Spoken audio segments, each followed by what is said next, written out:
Book 35.5, Chronicles number 3, Visser. K. Applegate. Prologue. Honey? No answer. My husband was watching a game on television. He was preoccupied. Honey? I repeated, adding more urgency to my tone of voice. He looked over. Smiled sheepishly. What's up? Marco's fever is down. I think he's basically over this thing. He's asleep. Anyway, I was thinking of getting some fresh air. He muted the television. Good idea. It's tough when they're sick, huh? Kids? He's okay, though, huh? It's just a virus. Yeah, well, take some time, you've been carrying the load. And if you're going to the store? Actually, I think I'll go down to the marina. He laughed and shook his head. Ever since you bought that boat, I think Marco has some competition as the favorite child in this household. He frowned. You're not taking it out, are you? Looks kind of gloomy out. I made a smile. Just want to make sure it's well secured, check the ropes and all. He was back with the game. He winced at some error made by his preferred team. Aha. Okay. I stepped back, turned, and walked down the hall. The door to Marco's room was ajar. I paused to look inside. I almost couldn't do otherwise because the other voice in my head, the beaten down, repressed human voice, was alive and screaming at me, begging me, pleading no. No. No. Marco was still asleep. Or pretending to be. A good-looking kid, but small. Already, in his early adolescence, the stamp of failure was on him. He was too sweet-natured and trusting to ever make it very far in a hard world. A world that would only grow harder for humans. Much harder, if I had my way. I looked at him, one last time, as the voice in my head kept begging and begging. Let me at least say goodbye, let me hold him one last time, let me kiss him, oh my God, no, no, don't do this. But that was only a voice. The voice of someone who no longer had a say in what I did with this body, this life. I left the house. I drove the car to the marina. The wind was coming up. Earth really does have fascinating weather. So many different permutations. Blazing heat and brain-numbing cold, storms that bring violent winds or driving snows or rains so heavy they blot out all light. I climbed out of the car and sauntered jauntily along to the boat, a small sailboat tied up halfway down the pier. Much bigger boats were tied up on either side. That was okay. I had all the boat I needed. I climbed aboard and cast off the lines. I winched up the mainsail and took the tiller. I didn't use the engine, not even for getting out of the marina. Anyone could guide a powerboat. It took skill to sail. Sailing was one of the best things about being in a human. It was such a perfect blend of power and subtlety, bending to the inevitable and yet resisting great forces. Dangerous and exhilarating. You skimmed along between sea and sky, a part of each, trusting neither. I raised more sail than was prudent and stood out toward the open sea. I would be seen sailing. And seen to be carrying too much sail. That was important. Humans need someone to blame for every mishap. There is no room for random chance in the limited human cosmology. So I was providing them with the culprit, me. She went out in bad weather, they would say. Carried too much sail. Amateur sailor. Weekend sailor. No respect for the sea. That's what they would say, and they'd blame the victim and move on. In an hour or so, once I was out of sight of land, I would lower my sails and wait for a bug fighter to come lift me off the deck. The engine backwash of the bug fighter would capsize the boat. Or I might put the Texan pilot to the test and see if he could ram the low-slung boat.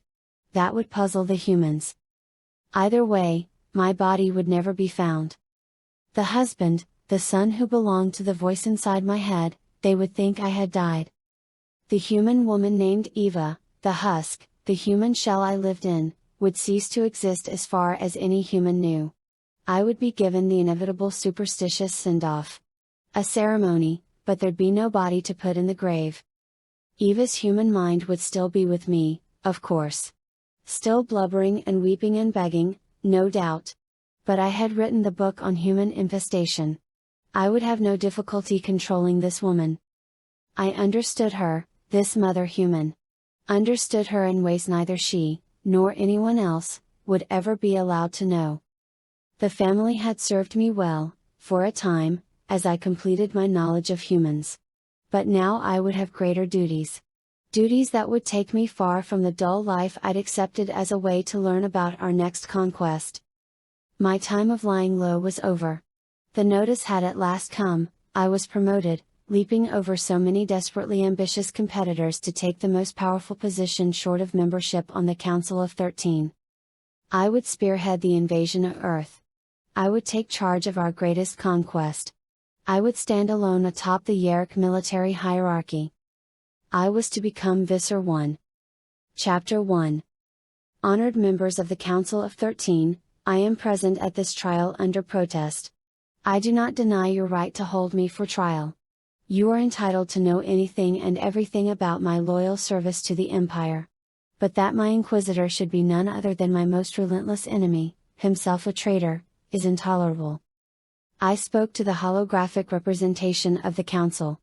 13 Yeerks in various host bodies, 9 Hork-Buyer, 2 Taxons, and 2 whose host bodies were so concealed that I could not guess at their form. They were dressed in dark red robes, so dark that they were almost black. They stood, motionless, held in place, suspended by gravity-neutral fields, fed by a continuous refined current of Kendrona rays.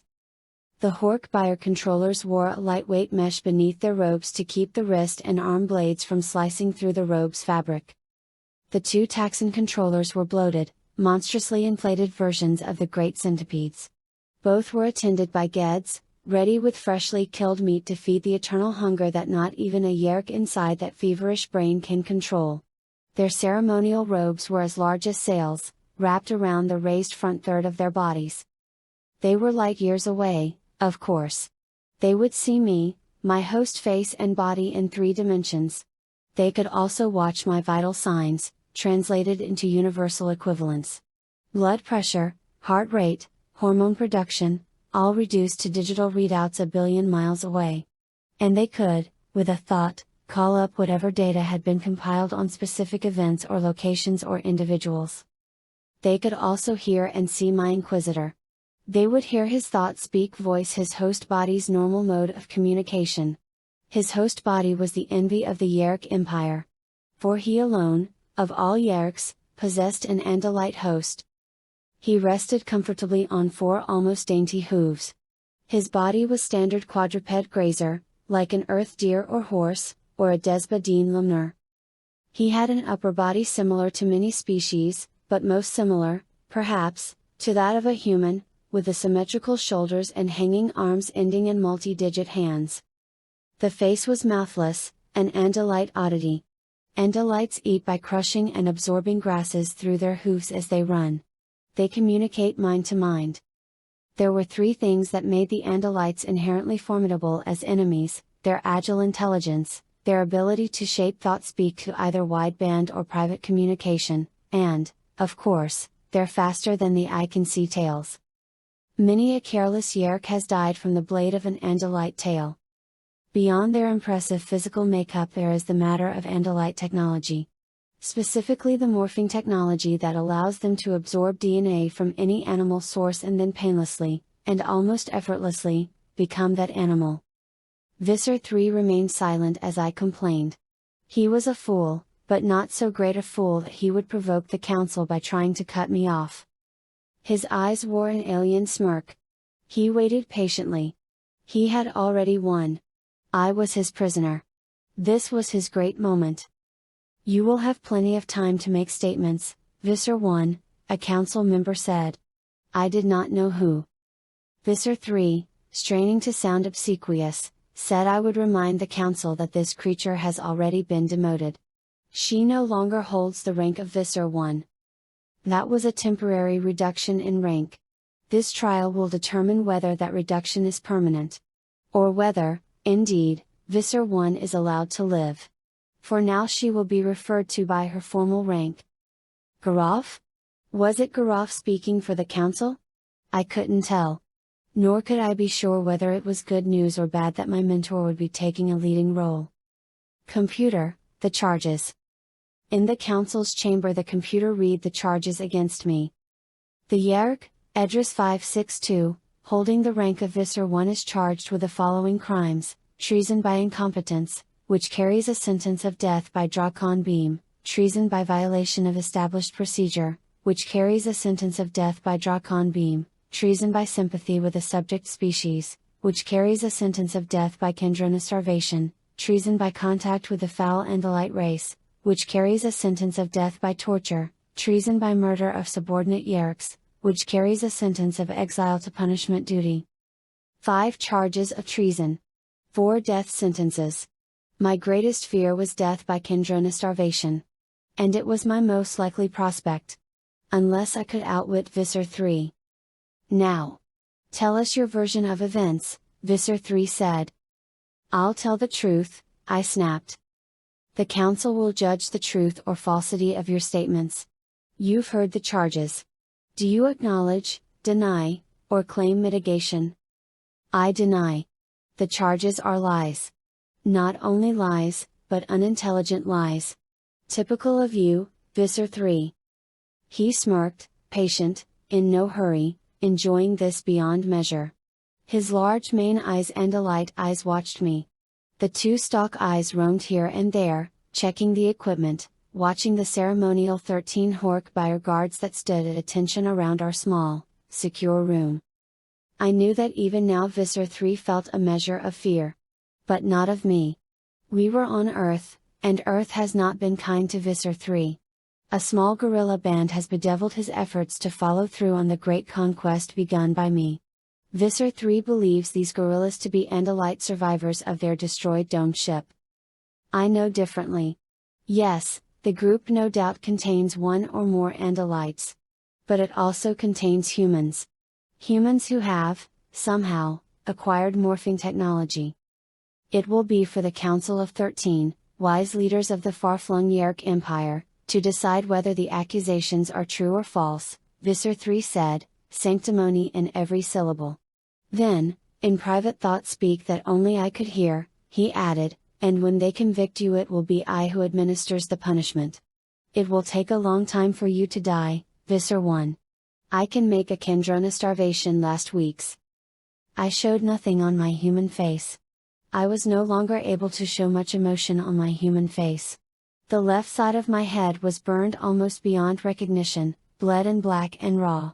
My mouth was twisted from blows delivered while imprisoned. I had been badly injured in a fall. A final, terrible battle between Visser Three and me.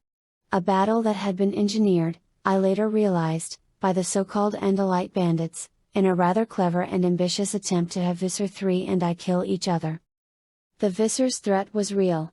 I knew that if the council found against me, Visser Three would keep me in agony until I lost my sanity.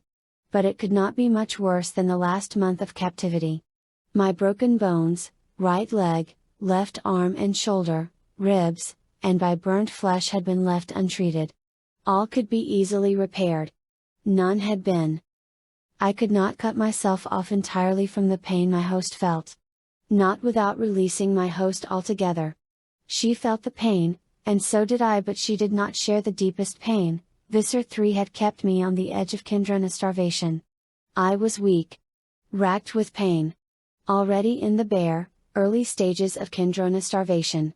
Only a Yeerk can know that feeling. My host, the human, Eva, had been emboldened by my weakness.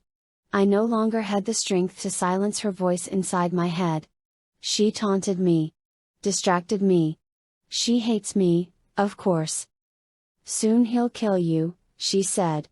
Soon evil will destroy evil. The pain may well be yours as much as mine, I told her. No, no, it won't, she said. Because for you it will be defeat. For me it will be liberation.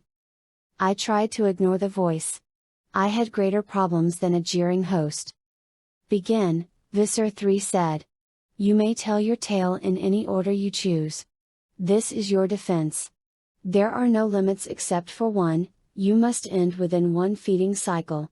You have 3 days. Liar. He knew I was within half a day of needing Kendrona raise. But he would not defeat me. No, not even now. I would tell my tale. Most of it. I looked into the hologram, looked at each member of the council in turn. And I began. Chapter 2. My name is Edriss 562, of the Sulpnayar pool. I will begin this story at a time in my career when I controlled a Hork-Buyer host body and held the rank of Sub-Visser 409. My area of specialization was intelligence. Current assignment: target acquisition. I was part of a team that analyzed data from a wide variety of source. Data that would, we hoped, lead us to what we all longed for so desperately: a Class 5 subject race. I was young. Young to be a Sub-Visser, but already impatient to be more. And this job was surely not the path to greater things. I was third in command at the Olgian base, a dusty, irrelevant backwater of barebones buildings on the day-night line of a moon we'd actually purchased from the Skirtna. As the council knows, the Skirtna are useless as hosts, and not terribly threatening as foes. But there was no point in starting unprofitable wars, so rather than seize the base, we bought it. The price? A captured Andalite drone ship. Cheap. And still we overpaid. Olgian base was good for only one thing: its zero space transit point made it convenient for quick data transmission from the widespread elements of the fleet, and from our 2 main plants, the Taxan home world, and the Hork-Buyer home world. Our own planet was then, as now, surrounded by orbiting Andalite warships.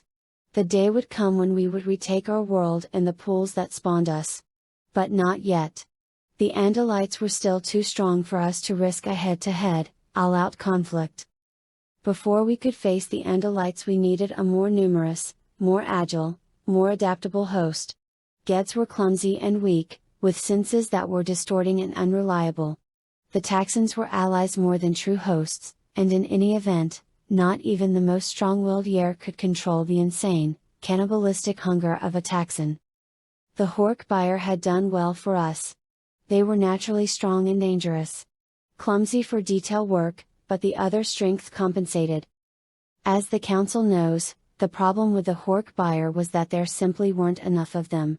The Andalites, those moral paragons, had exterminated most of the Hork-Buyer race rather than let it fall into our hands.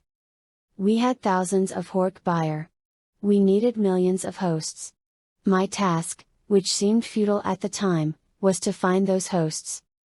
Anyone at Olgian base with the slightest influence, the most tenuous connection to a highly placed officer, managed to get reassigned.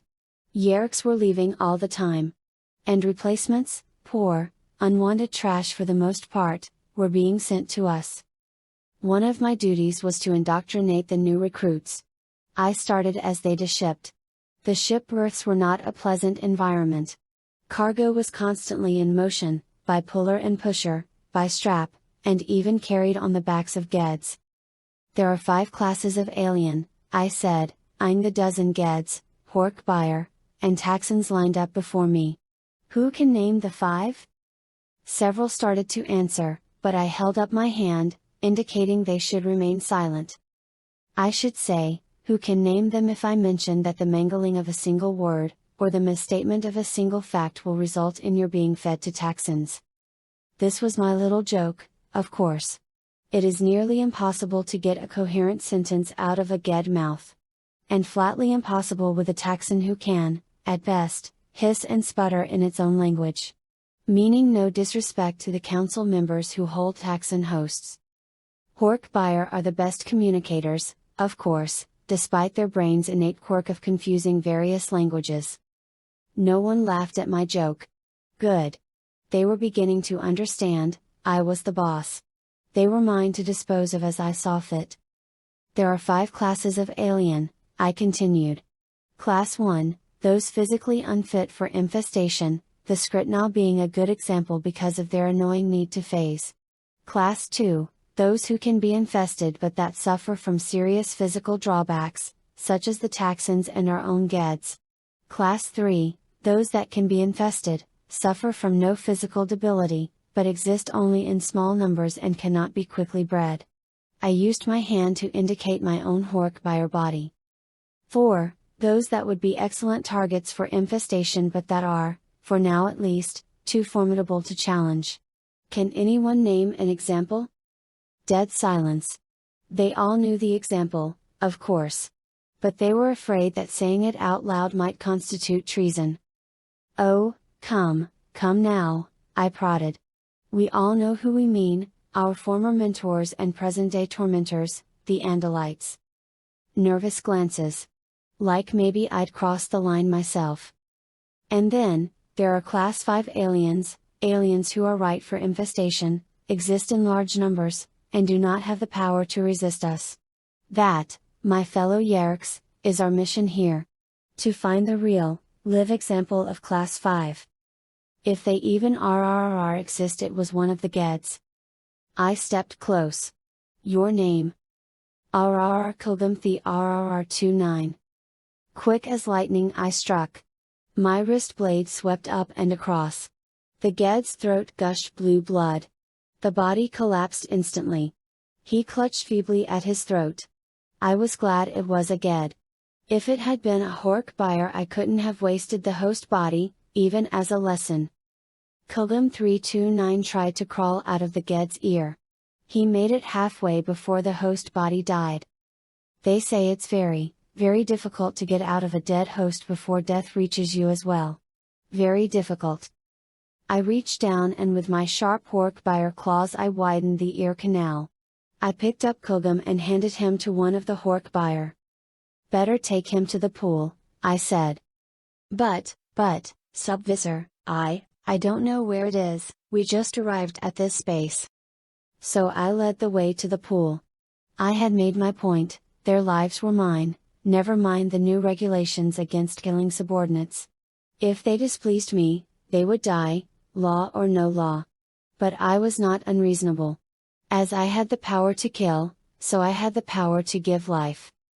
That's the subtlety so many Yeerks miss. Threats are very useful.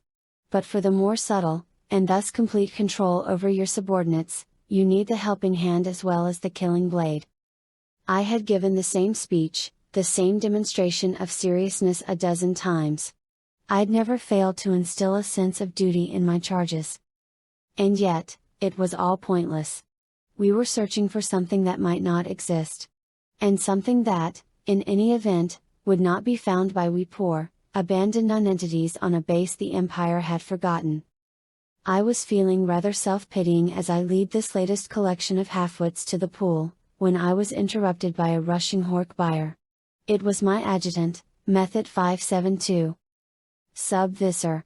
Sub-Visser. Yes, Method? A report. Just in. One of our people, a Sub-Visser stationed on the Taxon planet, has just forwarded a report of a new species. Method caught his breath. And? I prodded. And he claims, the report is, that it's Class 5. I felt my Hork-Buyer hearts jump.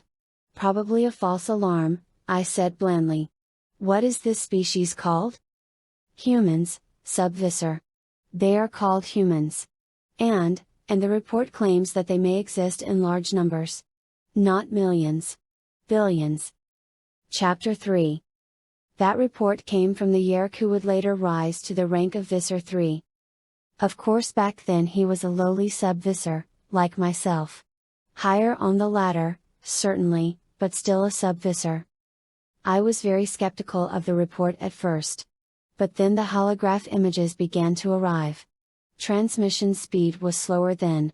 It took hours for the images to load up in the computer. I sat, staring, transfixed by pictures of two humans. They were gender differentiated, like Andalites and Hork-Buyer. One was male. He gave his name as Chapman. The other was female. Named Loren. They had been taken by the Skritna. Of course, the Council is familiar with the habits of the Skritna. They are forever visiting planets, kidnapping local species, and performing inexplicable medical experiments on them, carrying them off only to return them later, and so on.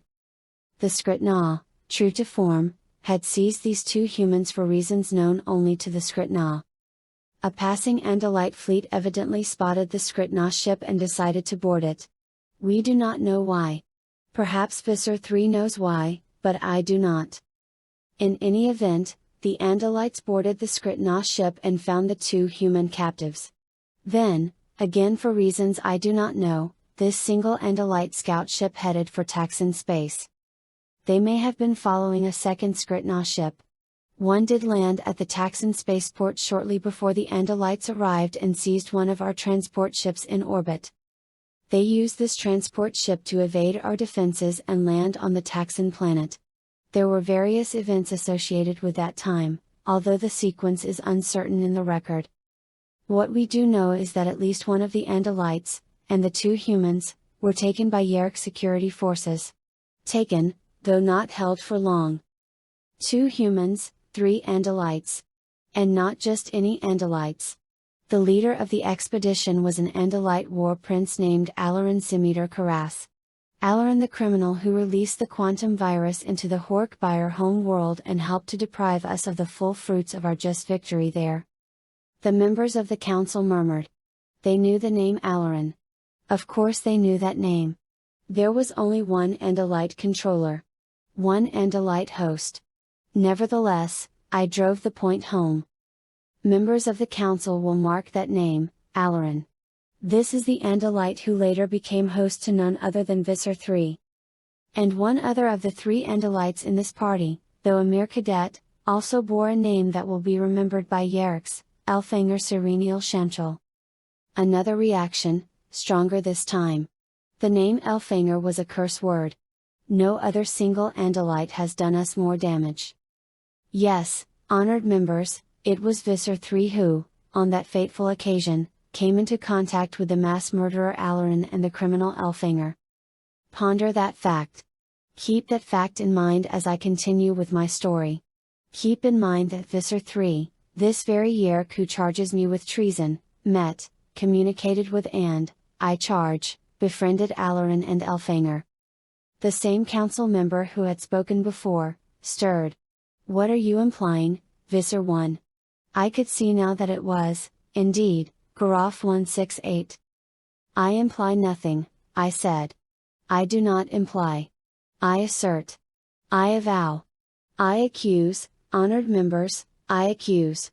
I pointed a finger at Visser Three. It's a wonderfully useful and dramatic human gesture.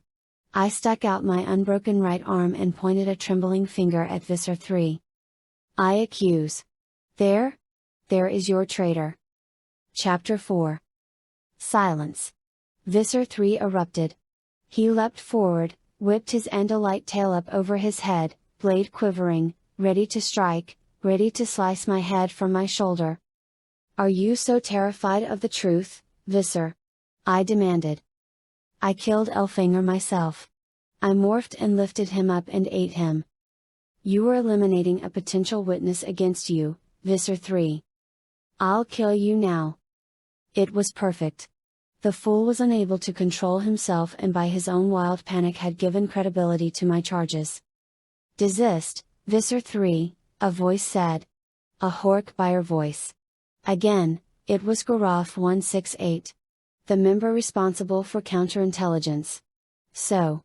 He would be speaking for the council throughout my trial. Which meant his opinion would count for a very great deal. Graph also controlled the security troops ringing Visser Three and me. A word from him would send Hork-Buyer slashing into us. Visser Three shook with the effort to control himself. I smiled at him and whispered, we shall see who is really on trial here, Visser. There will be no more disruption, Graph said calmly. Visser One, continue. But stick to your narrative. You are not to engage in conversation with Visser Three. I bowed my head in submission. I had scored my points. I had planted suspicion of Visser Three in the minds of the council. And Visser Three knew it. The smug look was gone, wiped away. It was beginning to dawn on him that his own life was now at risk. Now who's the fool, Edriss?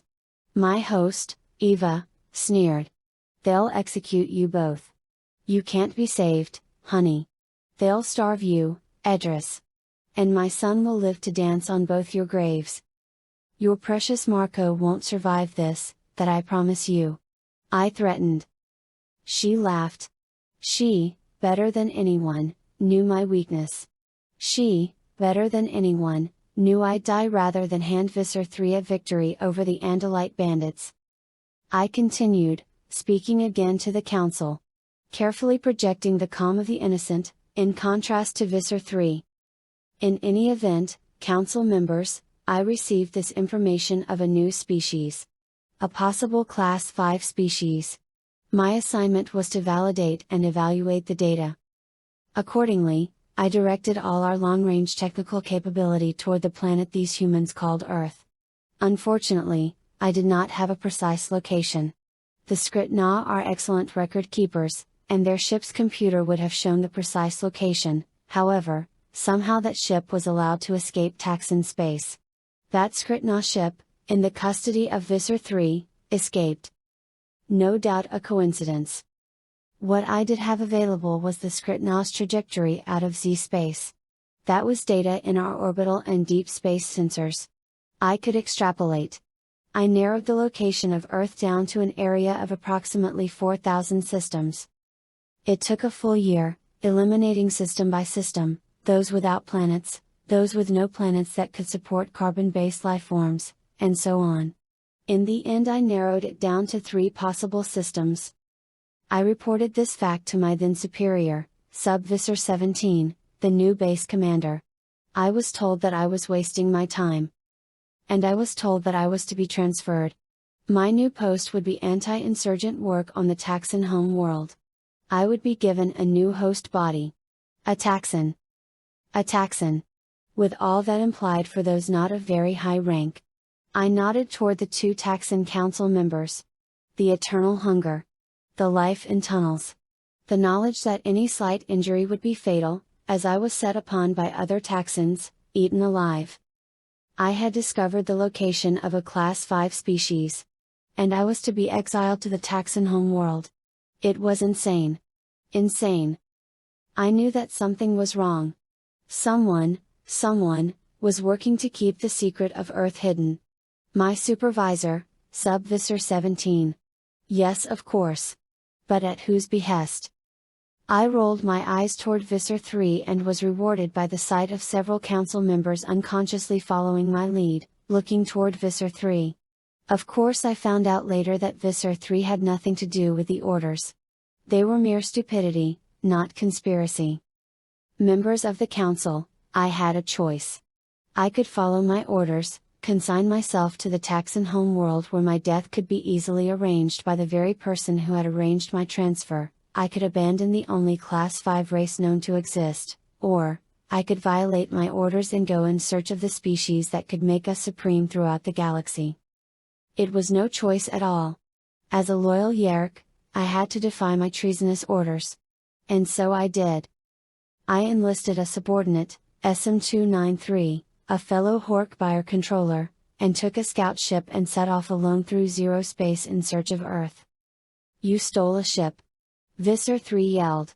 By her own words, she is convicted of a death penalty offense. Honored council members, she has just forfeited her life. Let me take her now, right now. She has no right to live a moment longer. Silence, Garoff snapped. The council has long known about this, and has long since pardoned the offense. Visser 3 started to object, stopped himself, fell silent. Garoff's black red hood moved slowly, side to side. Visser One, I believe you have previously recorded the incidents involved in this part of your story on memory dump. I nodded. Yes, council member. I made a memory dump shortly after. Then I suggest we all access the memory transfer protocol. We can see the original, true memories that way. And without interruption. Yes, that would be best, Visser 3 jumped in. The memory dump is the best, truest way to see events as they transpired. He paused just for a beat, then added, "It leaves us to wonder why Visser One has not chosen to make memory dumps of other, more recent events. What is she hiding?" Garaf said, "Yeerks of Visser rank are not required to make memory dumps. That indignity is reserved for lower ranks." "I will make a complete memory dump available," I said quickly.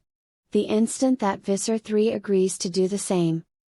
A bluff, of course. Neither of us could afford a total memory dump. There are more than 100 death penalty or exile offenses. In the course of acting as a loyal Yeerk Visser, I had probably violated a third of them. And, of course, Visser 3 had violated still more, beginning with summary execution of subordinates. Visser 3 had slaughtered subordinates by the poolful. And, of course, no Yeerk had risen to the council without breaking the very laws they promulgated. I locked eyes with my foe. We were two experienced, expert killers. Two leaders of Yeerks. Two generals. Only one of us would survive this trial. The council accessed the memory transfer protocol. Visser 3 did the same. All of us would see what happened to me on that desperate mission, just as it happened. They would see it through my senses, my memories. Just as I saw it. Just as I felt it. I accepted the patch that was applied to my head by a Taxon technician. I would see the same memories as all the others. But for me, the protocol was unnecessary. I remembered every detail. Every detail. Chapter 5. Stored Memory Transfer Protocol. SM-293 turned to me, his eyes wary, concerned. "I have rechecked our supplies, Sub-Visser," he said. "My initial calculations were correct. We have enough food to keep our host bodies alive for only 7 more days. Enough water for only 3 days. If one of us leaves his host and returns to the mini pool, the other host body can survive for twice that time. If this is the right system, all that computation will be moot," I said. "If this is not the correct system, then yes, you will leave your host and return to the mini pool." "Yes, Sub-Visser. Don't worry so much, SM. If we have to kill your host, we'll soon find you a replacement." He nodded his Hork-Buyer head. He knew I was lying. By now SM had figured out that I was on an unauthorized mission. If things went badly, he would be blamed, same as me. Even if things went well, he might not be given a new host anytime soon. None might be available. And, of course, he had to consider the possibility that I would simply kill him to simplify my life and stretch my supplies. But SM was no fool. He knew better than to challenge me openly. I had chosen him carefully. He was a Yeerk of narrow expertise, a pilot and technician. He had at one point risen to the rank of Sub-Visser. But he had suffered demotion for an incident of poor judgment. While on patrol, he had allowed a handful of Hork-Buyer to escape aboard a neutral Desbadine ship. A Yeerk who failed to understand that diplomatic niceties like neutrality were nonsense was unfit for command. I had sensed this peculiar weakness in SM, this confusion of purpose. This lack of serious ambition. That made him perfect for my purposes. I needed a competent servant, not a competitor. We translated from zero space, popping suddenly out of the blank, white closeness of the place that is no place, into the blackness of real space. Congratulations, SM. That was excellent navigation. The yellow star was very close. Close enough to make you flinch. From my vantage point, it could be seen clearly as a seething mass of burning, churning, erupting gases, not as the atmosphere-dimmed thing one sees from a planet's surface. I aimed the sensors away from the star. Out toward the planets. The sensors began to churn out raw data. There were 2 medium-sized gas giants, one with an attractive set of rings. Both had a number of moons, some of which, at least, might sustain life. SM looked questioningly. "No," I said. "We'll start with the planets. Moons later." He was curious. "Is there a reason?" I smiled. "Instinct. I have been searching for this species a very long time. I pictured them with a true planet. Not a moon. Further out from the two big gas spheres were smaller gaseous planets. But in closer to the yellow star were four solid form planets. The one nearest the star was tiny, brutally hot, not a likely prospect. The next out, though larger, was nearly as hot, with terrific winds and pressures. It might sustain life, but not the soft-skinned things I'd seen in the holograms. The third and fourth planets were clearly the most likely to be populated. One was the red of oxidized ferrous metal. The other, the third planet, was blue. My heart leapt. I knew. And then the sensor data began to explode into the computers and onto the screens. The blue planet was spewing forth radio band signals, X-ray signals, microwave signals in a profusion that simply overwhelmed the computers. The ship's sensors were intercepting trillions of bits per second. The blue planet was alive. I put the ship into high orbit around planet number 3. We needed time to prepare. I couldn't afford to just go blundering in, draw con beams blasting. If I handled this first contact badly, it could lose us this species for all time. I needed to assess their strengths and weaknesses. I needed to know whether what we saw before us, this blue and green and brown sphere at the edge of nowhere, was a true Class 5. Or whether, despite what I'd seen of the humans Loren and Chapman, we were dealing with a Class 4, another race, like the Andalites, too powerful for conquest. At that moment, watching the raw data totals, the unimaginable trillions of bits of electronic data swamping our computer, I was worried. How could any species generate this much data and not be formidable? I began to draw off samples of the data. Much of it was incomprehensible. It appeared to be composed of auditory or visual tracks. Snatches of conversation. "Hey, sup? Nothin', man. Yeah. Same here. So what did he say?" He was all, like, "No problem." And I was like, reality check, okay? No way. And a type of conversation that was accompanied by rhythmic sounds arranged in patterns. And there was a more complex type of data that combined conversation with the rhythmic sounds and had a visual element as well. There were images of humans wearing body coverings, sitting close together while rhythmic sounds played, then stopped. Then the humans conversed. Welcome back to today. In this half hour we'll be talking with our panel of military analysts about the latest developments in Operation Desert Storm. And, in our cooking segment, it was bewildering. Absurd. Insane. Too much, far, far too much. Why would there be a need for communications this frequent? The only necessary communications are orders from above, progress reports from below, and basic logistical matters. The entire Yeerk Empire did not generate a thousandth of this data. What's in orbit? I asked Essam. He interfaced with the computer. Perhaps 100 non-natural objects, all apparently small, automated transmission or surveillance devices. No ships? No orbital weapons arrays? He rechecked the computer. Sensors show several thousand atmospheric craft below, but none beyond the atmosphere. No evidence of orbital defenses. And there are very few sensors aimed outward from the planet. Those sensors are simple visible light or X-ray detectors. The moon? I detect signs that humans have visited their moon, but no humans are currently on the moon. Essam shook his head disparagingly. Feckless creatures, that much seems certain. I began to experience renewed hope. No space-based weapons. No spacecraft at all, at least not at the moment. By contrast, the environs of the Andalite home world bristled with weapons and teemed with ships. The humans were no Class 4 species. We'll never understand this species from up here, I said. We have to land. Essam hesitated. Visser, you yourself said that we need data on these creatures. Yes. But we have too much data. Too much to know where to start. We need a human to act as translator. Is that wise, Visser? Wise? Maybe not, Essam? But if those creatures down there are a Class 5 species, I'll be a full Visser. If they are not, I'll be executed for disobeying an order. It's time to find out. He started to say something, stopped himself. You worry too much, Essam. Those creatures down there. Those humans? They're mine, Essam. Mine? Chapter 6. Essam piloted the ship down.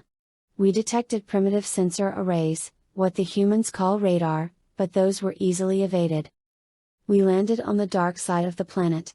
We had no knowledge of human physical capabilities. But the fact that they used artificial lighting made it logical that they were night blind. We headed for an empty area, an arid zone far from the large, bright clusters of human cities. The nearest major human habitation was more than 100 miles away, to the northeast. Down we went, down through the darkness of Earth's night. I felt my excitement building. It was a momentous occasion. A historic occasion. If I was right, if these were Class 5 aliens, my future was assured. I would be the most respected, and soon thereafter the most feared, Yeerk in the Empire.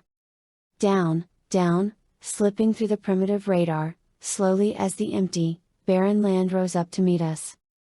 We landed. Essam looked at me, questioning. Atmosphere? I asked. As the long-range sensors showed, nitrogen, carbon dioxide, oxygen, and various trace gases as well as particulates. Breathable for Hork buyer bodies. Though a bit more oxygen-rich than necessary. I nodded. So much the better. A species that breathed methane would be of little use to us on the Hork buyer or Taxon worlds. Let alone when we finally invaded the Andalite home world. Break out 2 Drakon weapons, I ordered. The rules of engagement are simple, no human who sees us may escape alive. We will attempt to capture and infest 1 or 2 humans, as circumstances permit. Yes, Sub-Visser. Open the outer hatch. The hatch opened. I got up, bent low, stuck my head and shoulders out into alien atmosphere. I breathed deep. The air seemed bitter tasting and dry to my Hork buyer senses. But it was mine. All of it, mine. And that made it a perfect still pool lagoon as far as I was concerned. I descended the steps. I planted my Hork buyer foot on the sandy, almost powdery soil of Earth. I looked to my left and right. The sky was black.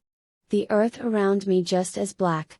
The stars above cast insignificant illumination, and Earth's moon was below the horizon. Night vision, I ordered. Essam came down out of the ship, carrying the small spray vial. He aimed the aerosol at my eyes and sprayed. There was a tingle, then, within seconds, the night was brighter. Not so bright as day, but bright enough for me to see that we were not alone. Perhaps a quarter-mile away was a line of creatures, plainly visible with my enhanced night vision. They had large round heads, nearly as large as my own. The top half of the head was larger, like a shell placed over a smaller head beneath. They had 2 arms, both also quite large. My first thought was that they looked like humans. The head, shoulders, and arms were nearly identical to humans. But below that there was nothing. No torso. No legs. No face, either, or else these humans were faced away from us. The humans held long sticks that they rested on the sand or held upright. They seemed to take no notice of us. Our approach had been silent, and it was dark, and yet we were less than a quarter-mile away. Let's take a closer look, I whispered. We crept across the sand. Closer. Closer. Then I saw one of the squat creatures rise up. A torso and legs appeared. He was human. And then I realized they were all humans. They were in a series of holes, or a trench. Buried up to the chest. Strange behavior, I muttered. Kawumph. The trench directly in front of me, less than 100 yards distant, simply exploded. The concussion was incredible. The violence of the explosion was stunning. Kawumph. Kawumph. Kawumph.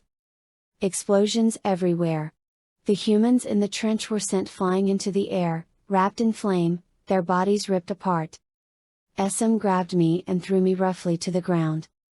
Kawumph. Kawumph. Kawumph. Again and again, the ground erupted. The brilliant red and orange explosions illuminated the night, almost blinding my vision. The ground literally struck me, leapt up with each concussion and slammed my chest. I was frightened. I was more than frightened. But I was watching, still, learning, trying to understand. There was a low whistle that preceded the explosions. And with my slightly damaged night vision I saw blurs of falling objects. The explosive projectiles were coming from overhead. Perhaps being dropped by atmospheric craft. "They're attacking us," SM cried. "No, you fool. The explosions? Ka-wumph. Ka-wumph. Ka-wumph. Ka-wumph." Sand poured down like rain.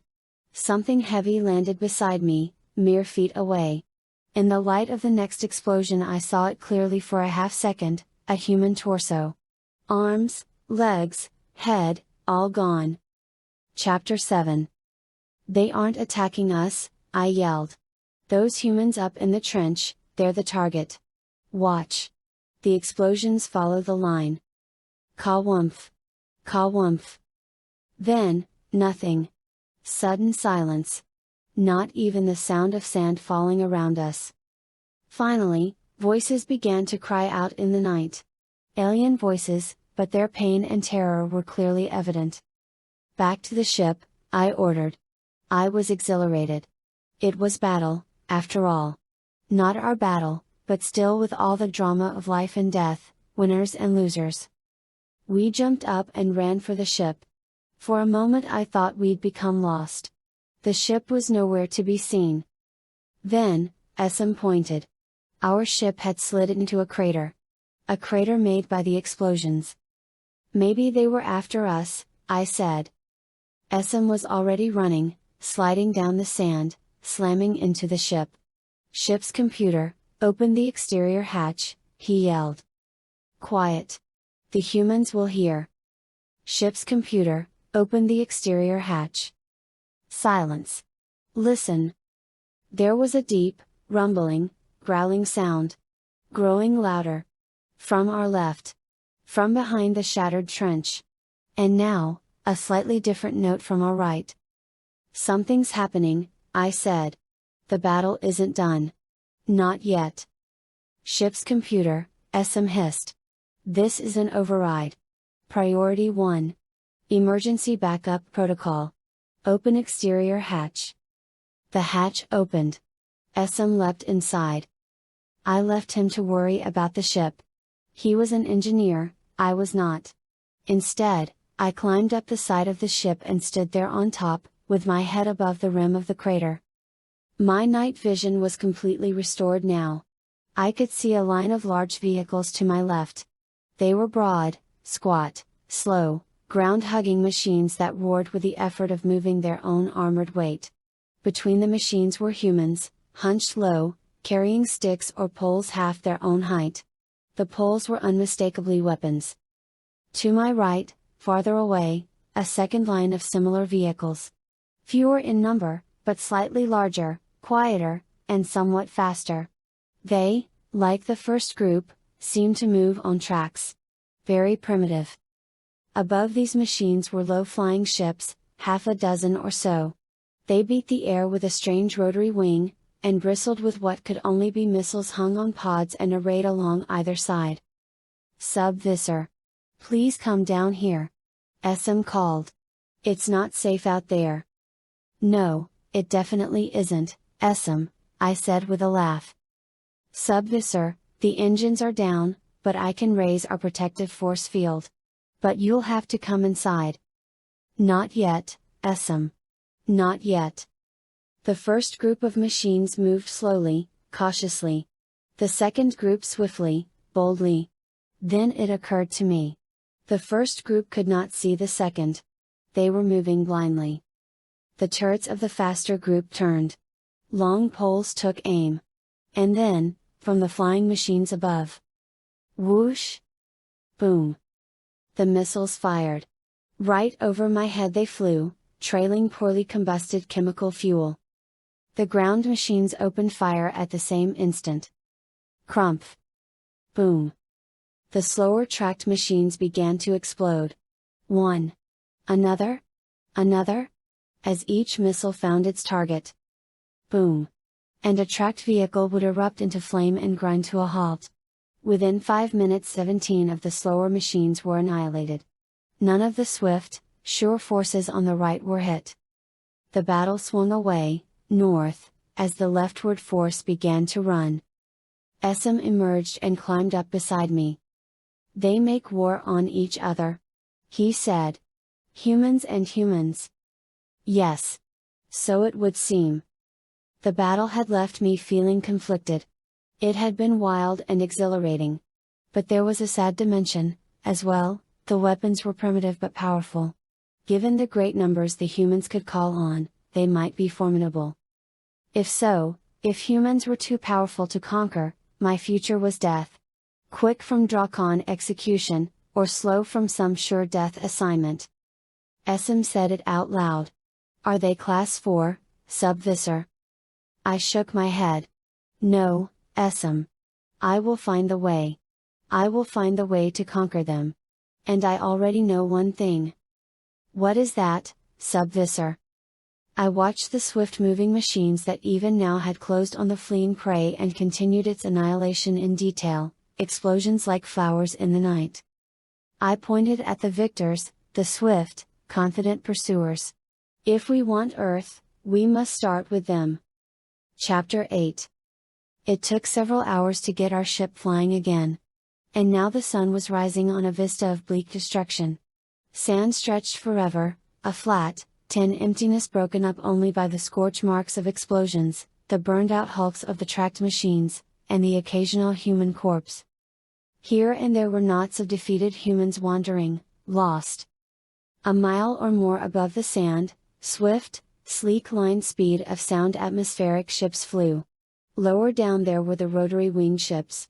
Far to the east was a long line of the armored vehicles moving north by east. We flew low and slow. We were safe from radar, but visual masking technology was still in its infancy and available only on a few ships. Not ours. What do we do, sub-Visser? I didn't answer. I was scanning the ground ahead through the forward transparency and in the magnification screens. There? Ahead and left, a human alone. Take us there, put us down close to him. We flew toward the lone staggering human. As we passed over he looked up and raised his arms over his head. We landed and he came toward us at a shuffling run, hands still held high. We opened the hatch and I stepped down. The human stopped running. He stared. He yelled something in his human language and turned to run away. Humans are not much slower than Horkbire on the ground. But I was healthy, well fed, well rested. The human was none of those things. I was on him very quickly. Essam was right behind me. The human began shouting and waving his arms, kneeling, and engaging in all manner of unfamiliar gestures. Essam and I stood over him. Hold him, Essam. Essam grabbed the human's arms and pinned them behind him, locking his wrists in one big Horkbire hand. His head, Essam. Hold his head. Here? You're doing it here? Don't question my orders, I snapped. Hold his head. Essam closed his other hand over the human's head. He twisted the head till the ear, the open, inviting ear, was aimed upward, exposed. Your Horkbire host body, Essam hissed. I hesitated. In my rush to enter this human I had almost forgotten. The instant I was out of my present host he would try to escape. Escape where? That was the question. In this treeless emptiness the Horkbire wouldn't get far. I grabbed the human's head to steady it. I leaned down and pressed my own ear to his. I began to disengage from my host's brain. I withdrew from the lesser functions first. I stretched my body out, bending to ease through the ear canal till part of me was in contact with the human's outer ear and part of me remained in tenuous contact with the Horkbire brain. Now would come the most perilous part of the journey. I had to release my hold on the Horkbire brain and would be, for a few terrible seconds, entirely vulnerable.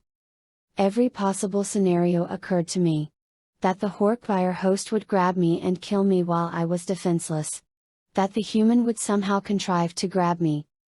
That Essam might kill me himself. What did he have to lose? He could claim I died in battle and then take for himself the credit for discovering a Class 5 species. But I had no practical alternative. Besides, victory goes to the bold. I had bet my life on success. I dropped my last contact with the Hork-buyer. I was blind again. Half deaf. And suddenly seared by incredible heat. My slime layer was instantly dry and stiff. I felt my way toward the human's ear canal. Slithered across the convoluted folds of the human's outer ear. I felt the vibration of noise. No doubt the human was screaming. But I pushed on. My forward antenna array felt the darkness, the warmth, the welcome confinement ahead. Down into that unfamiliar tunnel. I was an explorer. To the best of my knowledge, no other Yeerk had ever gone where I was going, into a human. I would be the first human controller. My place in history was assured. My survival was not. Chapter 9. I felt giddy with excitement. I would never be able to describe the sensation. The trepidation mixed with anticipation. The nervousness, almost a feeling of shyness, of being an intruder in a place where I was not allowed. Often, in later years, I wished I'd paid more attention to the details. To those first heady impressions. I wished I'd catalogued the pulsing of a human artery, the wild rush of firing neurons, the comic contortions of the human struggling to escape. But I was too involved in the moment to form the deep, complete memories that can be replayed in infinite detail later on. By the time I infested my first Ged, there was already a huge body of information on how best to subdue the Ged mind. The same when it was time to move up to Hork-buyer. But this was all new. No one could tell me what to expect. No one could tell me what I would find inside this new, unexplored territory, the human brain. The ear canal was too tight, of course. There were structures in my path, small bones, a sort of tympanic membrane. I experimented with shoving them aside, rearranging them, secreting the numbing chemicals as I went. And then, at last, there it was. Just an inch away. Nothing but a last flimsy membrane between me and the brain. I reached. I stretched. I touched. Flashes of auditory memory. Had to be, it wasn't real time. No, definitely memory. Memory of human voices. Several different ones. Meaningless jabber. I wasn't near the language circuitry, yet. I spread, squeezed between skull and brain. I found deep crevices, cracks, gaps within the brain. Experimentally, I reached down into one of these gaps. There it was, language. But no. It didn't make sense. No, it was as if yes, of course. The language functions must be dispersed in more than one area of the brain. This was a part of the language computer. Not all of it. I seeped down through the crack and found myself experiencing an entirely new sense. Vague? Strange. Disturbing. No detail. It wasn't tied to specific visual or auditory memories. It seemed to be triggered whenever the human inhaled. Yes. That was it. Through the human's breathing apparatus. But it was a useless sense. Too little specific information. I continued my exploration. And then, suddenly, I was seeing. Seeing with eyes that were very similar to Hork-buyer eyes. Weaker in depth perception. Stronger in color differentiation. Slow to adjust from long distance to short. But good eyes. Eyes that would serve a Class 5 species. I turned the eyes and heard the human moan. I focused on Essam. He was still holding the human's head. Essam's Hork-buyer face was inches from my eyes. I turned my eyes, trying out the equipment. Left. Right. Up. Down. I spotted movement. A Hork-buyer, running across the sand. My host body, attempting to escape. Essam spoke. I heard too little to comprehend. I spread further, searching for the real-time auditory input. searching as well for motor control. Then I discovered something strange and disturbing.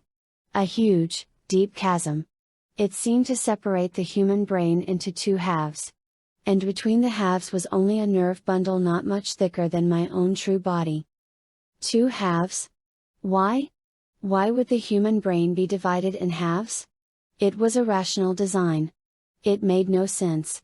Unless, was this a fully redundant system that would allow the creature to function in the event half its brain was destroyed? Tentatively I reached toward the far side of the brain. I touched it. Made contact. Fascinating. It was incredible. This second half of the brain was an almost mirror image, but not. It could have functioned all on its own, if necessary, and yet it was in some ways radically different in its memories, its sensory interpretation, even its will. Two almost entirely functional brains in one skull, communicating across a channel of nerves. Not a fully redundant system, almost a second, different brain. Why?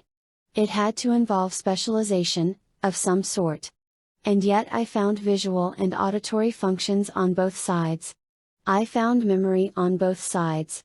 Found motor control on both sides. It was then that I knew I was seeing something new. This brain worked by dialectic. Each half of the brain saw and heard and smelled and touched a slightly different world. Each tended toward specialization, but not a hard, fast flit. The left half had more language, but not all the language. The right side had more spatial perception, but not all of the spatial perception. Confusion. Disorder. Illogic. This mind could argue with itself. This mind could see the same event in different ways. It was insanity. A democratic brain, arguing within itself, with no sure, certain control, only a sort of uneasy compromise. A consensus of disputatious elements. This brain contained its own traitor. And, as I began to sift the memories I saw, again and again, the internal argument. The should I? Should I not? Debates. The paralysis of internal disagreement. But I also saw decisions improved as a result of uncertainty. Hesitation and internal discord leading to decisions that were wiser, more useful, than quicker decisions would have been. And yet that seemed a small compensation for the internal treason and confusion and conflict. No wonder they kill each other, I thought. They very nearly kill themselves. It was madness. Humans, as a species, were mad. Chapter 10. I took control slowly. Slowly, so that I could test each new discovery. Once I could control motor functions, I walked the human host back to the ship. SM took us slow in pursuit of my Hork-Buyer host body. It was not hard to find him. He left tracks across the sand. Being Hork-Buyer, it never occurred to the simple creature to try and conceal his footprints. He kept running as we approached. SM piloted the ship and skimmed along the sand till we could hit the Hork-Buyer with a slow speed blow that knocked the body to the ground. SM tied and secured it and dragged it inside, where it lay trussed in a corner, weeping and moaning in a most distracting way. I continued my exploration of the human. I understood his senses, now: sight, sound, touch, smell, and taste. I understood his motor functions. Wonderful hands, I understood his language. And with this came the inevitable awareness of the human mind cowering down in a far corner of the brain, crying, blustering, threatening, begging, and praying to what this human called Allah. Now I was busy poring through rich, voluminous memories. Memories of family life. The creature had a wife, a sort of life partnership that was inexplicable. He had reproduced 3 small humans, 2 male, 1 female. And, it seemed, humans maintained a relationship with their offspring. He had duties, a job, as a painter. He applied protective and visually appealing coverings to human structures. But his people were poorly led and had blundered into a war they could not possibly win. And in the emergency of war he had been called to serve in the military. He was unhappy about the war, unhappy about being separated from his mate and progeny. And, at the same time, he was proud of doing his duty. proud that his male offspring would know that he had been a soldier. The interest in progeny was persistent. It intruded on any number of thoughts. It formed part of the basis for the creature's sense of his place in the world. He was confused, a split perspective that was obviously typical of humans, afraid of being killed, proud to risk being killed. The fear, at least, was familiar. "I am finished," I said, using the human's mouth to speak to Essam. "Finished, Sub-Visser.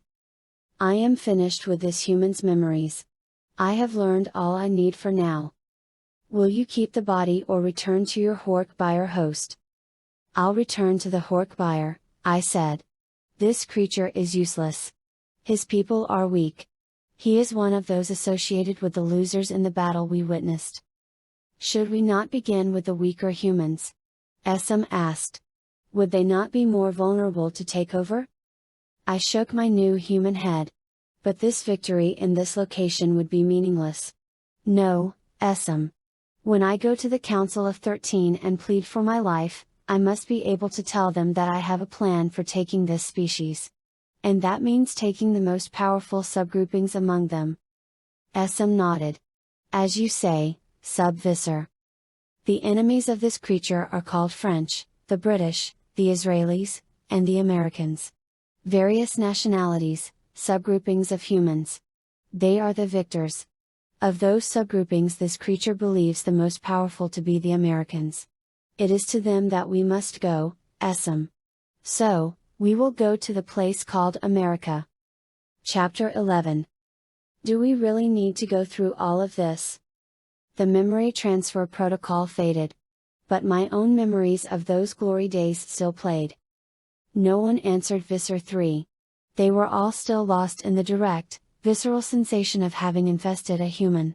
The memory dump allowed them to see as I had seen, feel all I had felt. I was glad they had felt it, the seductive, addictive pleasure of controlling a human. Felt the nimble fingers and the sharp senses. "Do we really have to go through all this?" Visser Three demanded again. Garaf snapped out of his trance and answered with more patience than was deserved. "Visser Three, you agreed that using the information from the contemporaneous memory dump was for the best." "Yes, Council Member Garaf. But must we go through all the details of Visser One's early time on Earth? I can point to those portions of the record that are relevant to the issue of Visser One's treason." Garaf laughed. It was not a friendly laugh. "Visser Three, the Council will look at the evidence Visser One chooses to submit." He leaned forward, and his black red hood slipped back, revealing his battle-scarred, ugly Hork-Buyer face. "You may appreciate the privilege when, if, you ever turn out to be a defendant yourself." That was putting it plainly enough for even the fool Visser Three to grasp. He was on trial here, as much as me. I showed no emotion on my human face. No reaction. No gloating. "Perhaps we should take a break," Garaf suggested with just a hint of hesitation. He did not glance down the line at his fellow council members, nothing so careless. But he waited to hear whether the Emperor would object. One of the 13 was Emperor. But only the 13 knew which one. Great leaders attract assassination threats. An Andalite assassin would have to kill all 13 council members to kill the Emperor himself. And the same would be true of a Yeerk assassin. "We will adjourn for 1 standard hour," Garaf said. The holographic connection was broken. The council members disappeared. I was alone in the room with Visser Three and the ceremonial Hork-Buyer guards. "Are you enjoying your big moment, Visser?" I smirked. "You think you've outmaneuvered me, Edriss 562. You underestimate me. You always have. I understand you perfectly, Esplin 9466. You have the necessary brutality without the necessary subtlety. You are crude and emotional. You've made no progress with Earth. None. For all your grandiose schemes, you are no further toward your goal than when you took over." He started to answer, then stopped. He motioned to one of the Hork-Buyer and gave him some instruction. "I know that human bodies suffer from hunger and thirst at regular intervals," he said to me. Moments later the Hork-Buyer reappeared with a glass of water, a head of romaine lettuce, and 2 raw eggs. I laughed aloud. So typical of you, Visser Three. You remain utterly ignorant of humans. Lettuce and raw eggs. Yes, just perfect. I took the water and drank it down. My mouth, half paralyzed by injury, dribbled the water down my chest. You may be right, Visser One, he said. I lack your knowledge of humans. I have never been in a human host, though I have, of course, acquired a human morph. The memory dump was extraordinary. I suspect I will soon receive demands from several council members for a shipment of human hosts. Less dangerous and powerful than Hork-Buyer hosts, but so much more enjoyable. I watched him cautiously. He was up to something. He paced back and forth slowly, his hard hoofs tap-tapping. I often wonder why we, you and I, did not become allies. I even wonder at times, whether it is even now too late. He trained all 4 of his eyes on me. Waited. You want my help? Think of it as a partnership, he said. You and I together? With Earth and all it holds? The only known Class 5 species. 5 billion, on the way to 6 billion potential hosts. We would command more power than all the rest of the Empire together. I froze. Was he suggesting what I thought he was suggesting? I waited, forcing him to commit himself. He moved close, his hateful Andalite face, that smug, mouthless mask inches from me. Why would we even need the rest of the Empire? Why would we need those fools on the Council?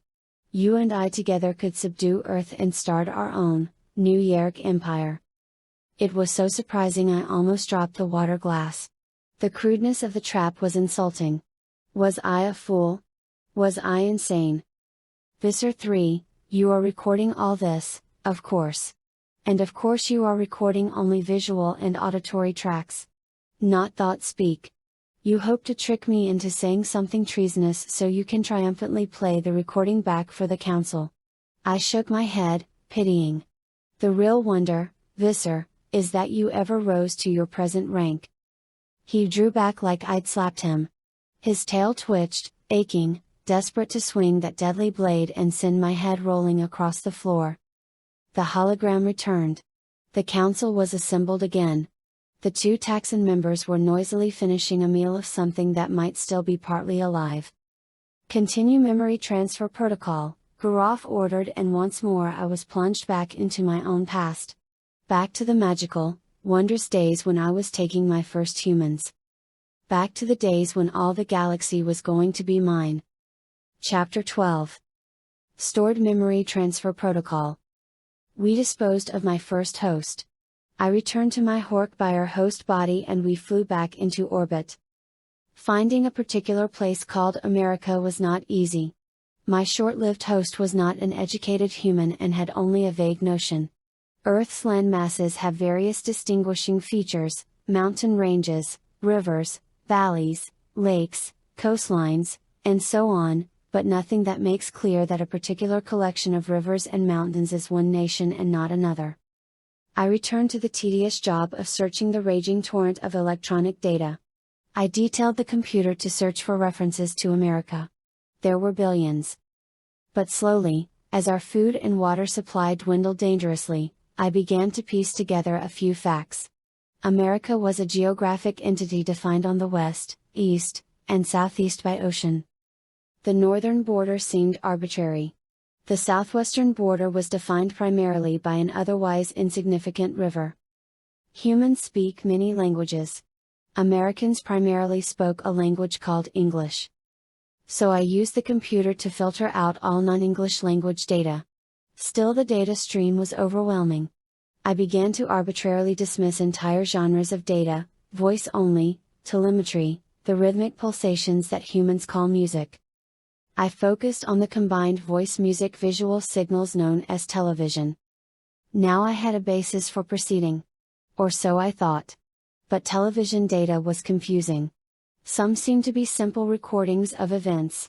Others, however, were artificially colored, or artificially drained of color. Some portrayed creatures that were unlikely to exist in nature.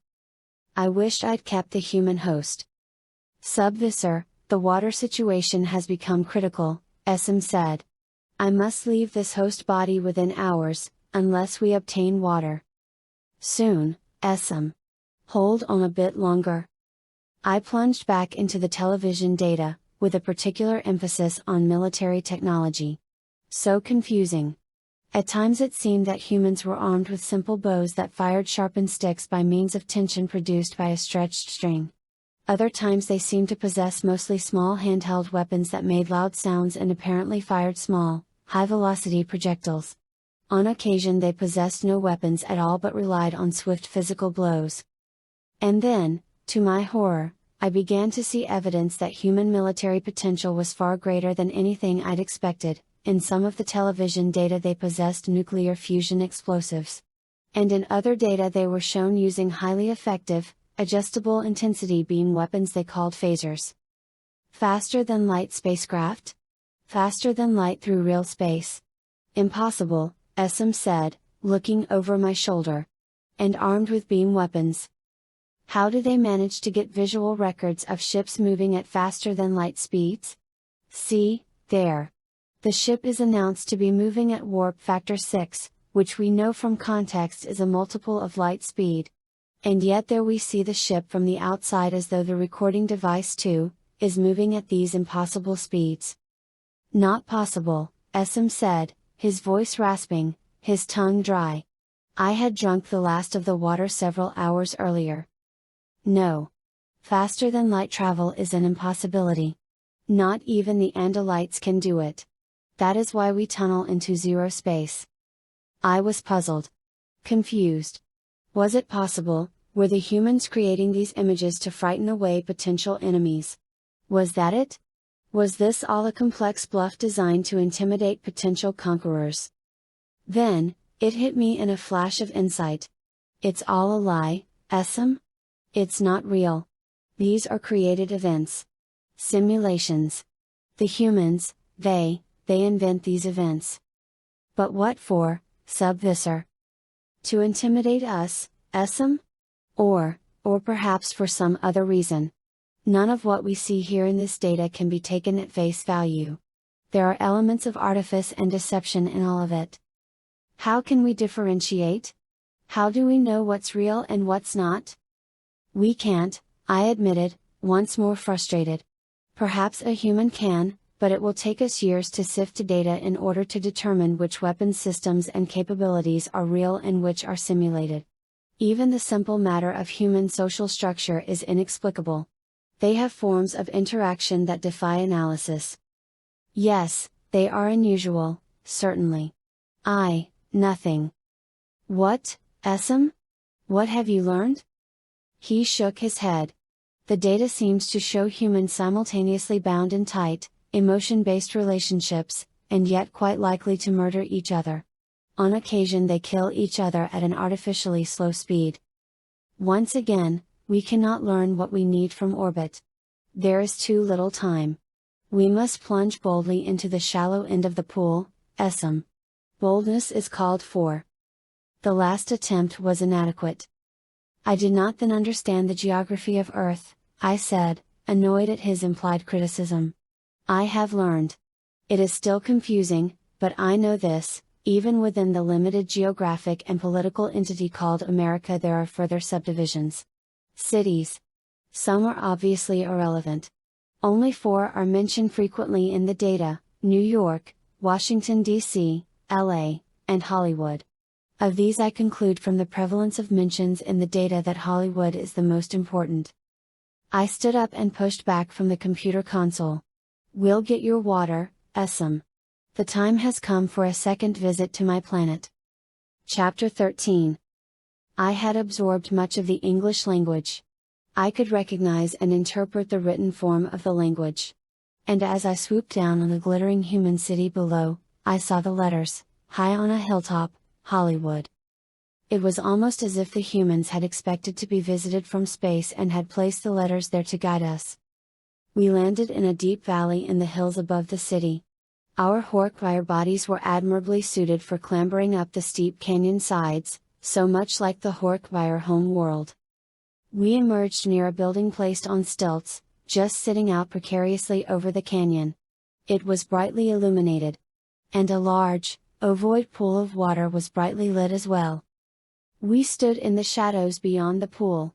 It was the size of the sort of pool one might find aboard one of the newer pool ships. It could have housed 10,000 Yeerks, if necessary. Of course, it was mere water, and horribly transparent at that. "There is your water, Essam."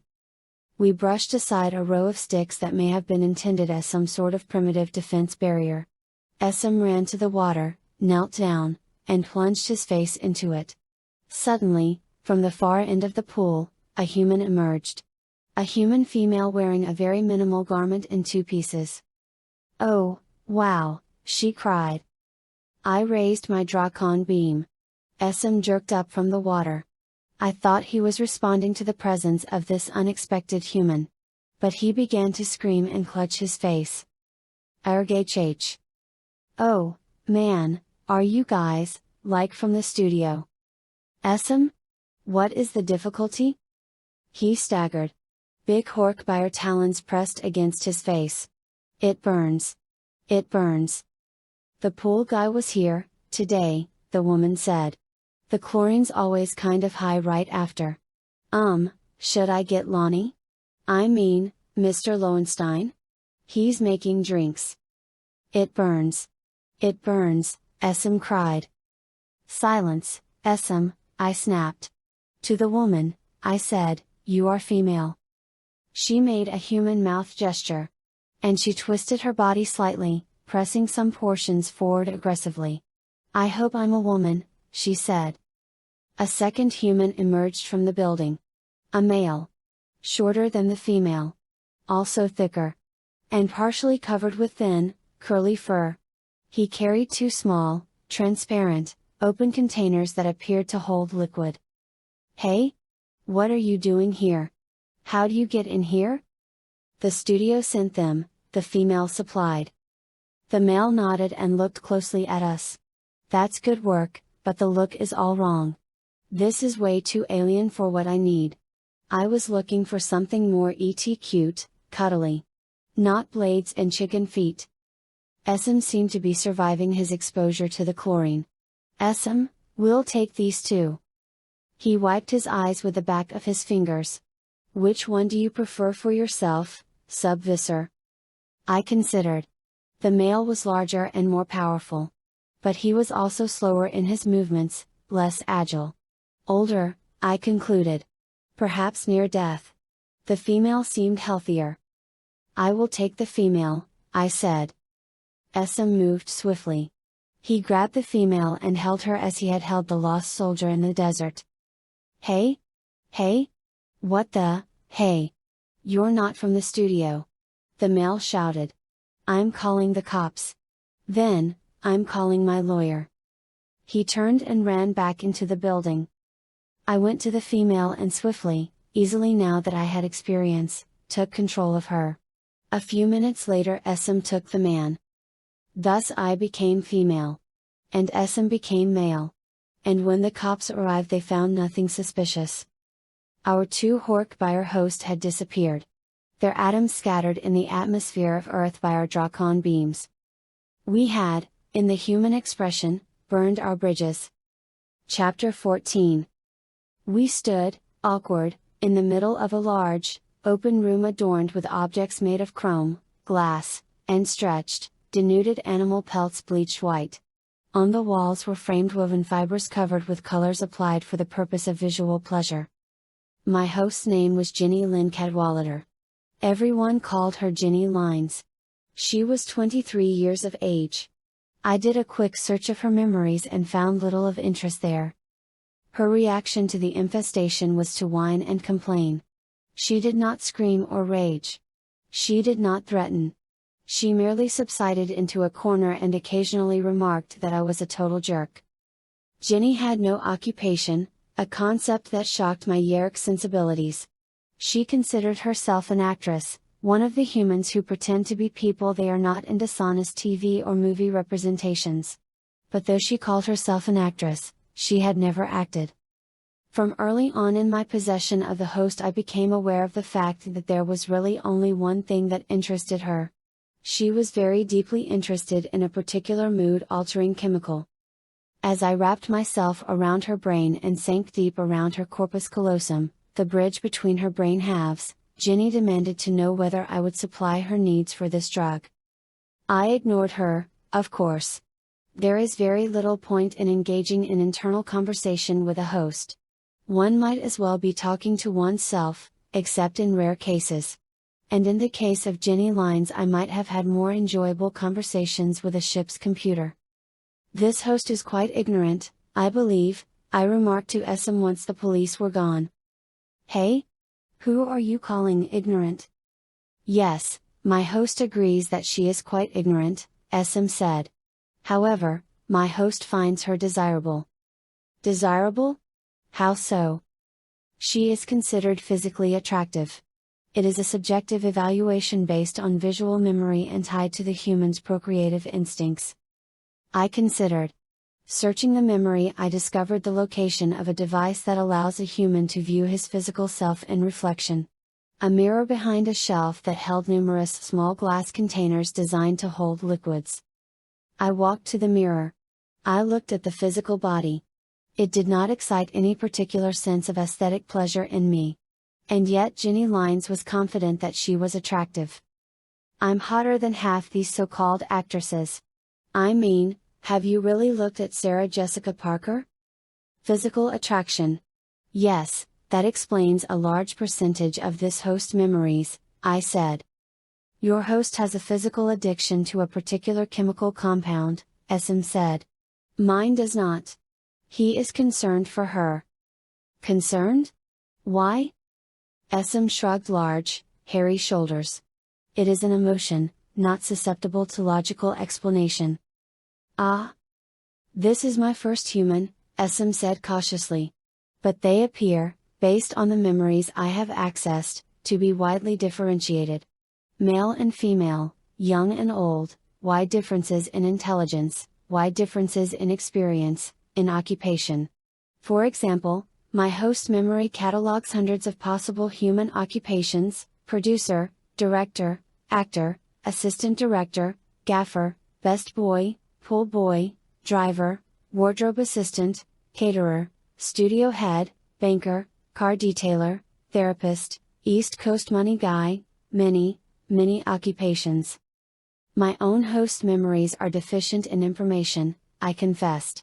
There are memories of youth spent in a place known as Cowtown or Podunk or Arkansas, with the three terms roughly synonymous, and yet also referencing multiple fictional locations. I sense a fundamental lack of organization here in this brain. I was disappointed. My second human host, and again I had chosen poorly. I wondered if anything could be accomplished with this uneducated, uninformed creature. I needed a guide to humans. This female was a guide to nothing. Except when I looked past the catalogued memories of events and interactions, the pointless conversations and drug usage and dull activities, and looked into more obscured memories. There, deep in this shallow mind, in memories that were confused and disorganized and often deprived of obvious meaning, I found something vital. They have many weaknesses, I told Essam. Yes, he agreed. This host is aware of many human weaknesses and exploits them for his own purposes. People wanna laugh, for example. They want to escape from the reality of their lives and imagine themselves in unlikely situations. They are suckers for a lot of teeth and long legs. My host has become very successful among humans by creating entertainments devised to cause laughter among humans. I heard Essam's words, but I paid him little attention. I was excited by my own discoveries. Rooting through the memories of this abject failure of a human, I began to see the glimmer of a plan to take Earth. I don't think that making humans laugh is our true path to the conquest of Earth, I said. There are other needs. They are afraid, these humans. They are lonely. They are weak. So weak. This host is not much more intelligent than a Hork buyer. Essam shook the large head of his host body, already beginning to adopt human characteristics, as a good Yeerk should do when in a host. I see things besides weakness, here, he said. This human has suffered what the humans consider to be the most horrific torture and deprivation in their history. An experience in his youth that even a Taxan would find cruel. He tried out his host body's walk as he spoke. Step, step. Then he added a swinging arm motion. He is not from this country, originally, Essam said. Nevertheless, he has risen to a position of power and influence among humans. I believe he has weaknesses, but is not weak, Visser. I laughed with Ginny's mouth. No, Essam, you are wrong. They are not a strong species with a few weaknesses. They are weak, with but a few strengths. Let me tell you, Essam, we will not have to conquer humans. They will conquer themselves. They will come to us willingly and make themselves our slaves. I laughed again, savoring the whimpering, nitwit cries of my host-addled mind. Ginny Lines was a revelation. She had showed me the truth and the way. End of stored memory transfer. Protocol download 7,123,450.989. Chapter 15. An underestimation of the humans, would you not agree, Visser One? Garaf asked. These many years later, Earth is still not ours. I was still lost in the haze of happy memory. Still back in those early, heady moments when I saw a future so bright it almost blinded me. No, it is not ours, I admitted in a whisper. Then I snapped myself out of my trance. Earth is not ours because of the incompetence and treason of Visser Three. I left Earth in a position to be taken. You left Earth before the Andalites landed a force of trained guerrillas and saboteurs armed with morphing technology. Visser Three cried. There it was. Was it time to reveal what I knew of the so-called Andalite bandits? Would it ever be time? Go ahead, tell him, Eva jeered inside my head. Let Visser Three take all the glory for wiping out the Andalite bandits. Soon I will make you suffer for this, Eva. If Earth was mine again, I would make short work of the so-called Andalites. But if I was to lose this trial, if I was to be exiled or executed and Visser Three left to control Earth, well, if that was to be the case, I'd rather die far from the nearest Kendrona than give Visser Three the information he needed to secure Earth. It would seem that Essam was more correct than you in his assessment of humans, Garaf prodded. While many humans have come willingly to us, many more do not. And we see reports of large numbers of host problems with humans. We have reports of Yeerks driven to lose control under the constant internal pressure of a resistant human host. I bristled at his criticism. At that early point we did not understand humans. I had encountered only 2 humans through infestation, a defeated soldier, and a weakling in thrall to a chemical. Nonsense, Visser Three jumped in. You had, by your own admission, realized that humans are widely differentiated as a species. You had every reason to suspect that humans could be resistant to your notion of conquest by infiltration. You deliberately overlooked that fact. You chose to underestimate the humans. You chose to ignore the more obvious fact that humans can be bludgeoned and cowed into submission, and those who resist can simply be exterminated. Had I infested the Lowenstein host, I would have seen sooner what I soon saw anyway, I said, holding my temper with difficulty. But I was still more right than wrong. Humans are riddled with exploitable weaknesses. Humans, at least some humans, will believe anything. They will surrender their free will to addictive chemical compounds, to strong-willed leaders, to their own greed for power. It was from this insight that I realized the concept of the sharing. How many thousands of humans have in fact come to us voluntarily? Submitted to us for empty promises of happiness or wealth or status? How many thousands? Visser Three mocked. Not enough. You set the policy of conquest by infiltration. The time has come for all-out attack. A war of conquest. Destroy their military power, seize their leaders, herd them into the vast pools we will build, infest them in their hundreds of thousands, in their millions, in their billions. So that was it. That was Visser Three's goal, all-out war. No. I couldn't allow that. It would result in the deaths of millions, which was irrelevant to me, but it also might result in the deaths of two humans I would not allow to be killed. I stood up and shook my mangled fist at Visser Three. This fool would strip away the secrecy that has allowed us to make progress on Earth. We cannot hope to win an easy victory over a population of billions. There is her treason, clearly stated. She would have us hide and creep and crawl forever, when we should be attacking. She is inventing excuses to delay our takeover, stalling for time till the Andalites, her masters, can come to the rescue of Earth. I gave us Earth. I found it. There would have been no Earth but for me. I created the sharing and drew tens of thousands of human hosts into our reach. All without ever alarming the human authorities. I found the way, the path, to eventually seizing 5 billion hosts, all with a mere handful of Yeerks. I handed all this to Visser Three, and what has he done with it? That, council members, that is the question I saw Visser Three's tail whip around. I ducked, cried out in rage, slipped to the floor, stifling the screams of agony as some of my imperfectly healed bones were rebroken. But it was not me he was attacking. Two of the Hork-Buyer guards had suddenly gone mad. One yanked open the door to the room. The other drew his Drakon weapon and fired at me. So. The shot missed only because I had jerked away from Visser Three. The remaining Hork-Buyer were staring blankly like statues. Get them, you fools! I screamed. Then, through the door, a flash of orange and black. Bigger than a human, and so fast. The tiger landed, barely touched the floor with its soft pads and leapt straight for Visser Three. It flew.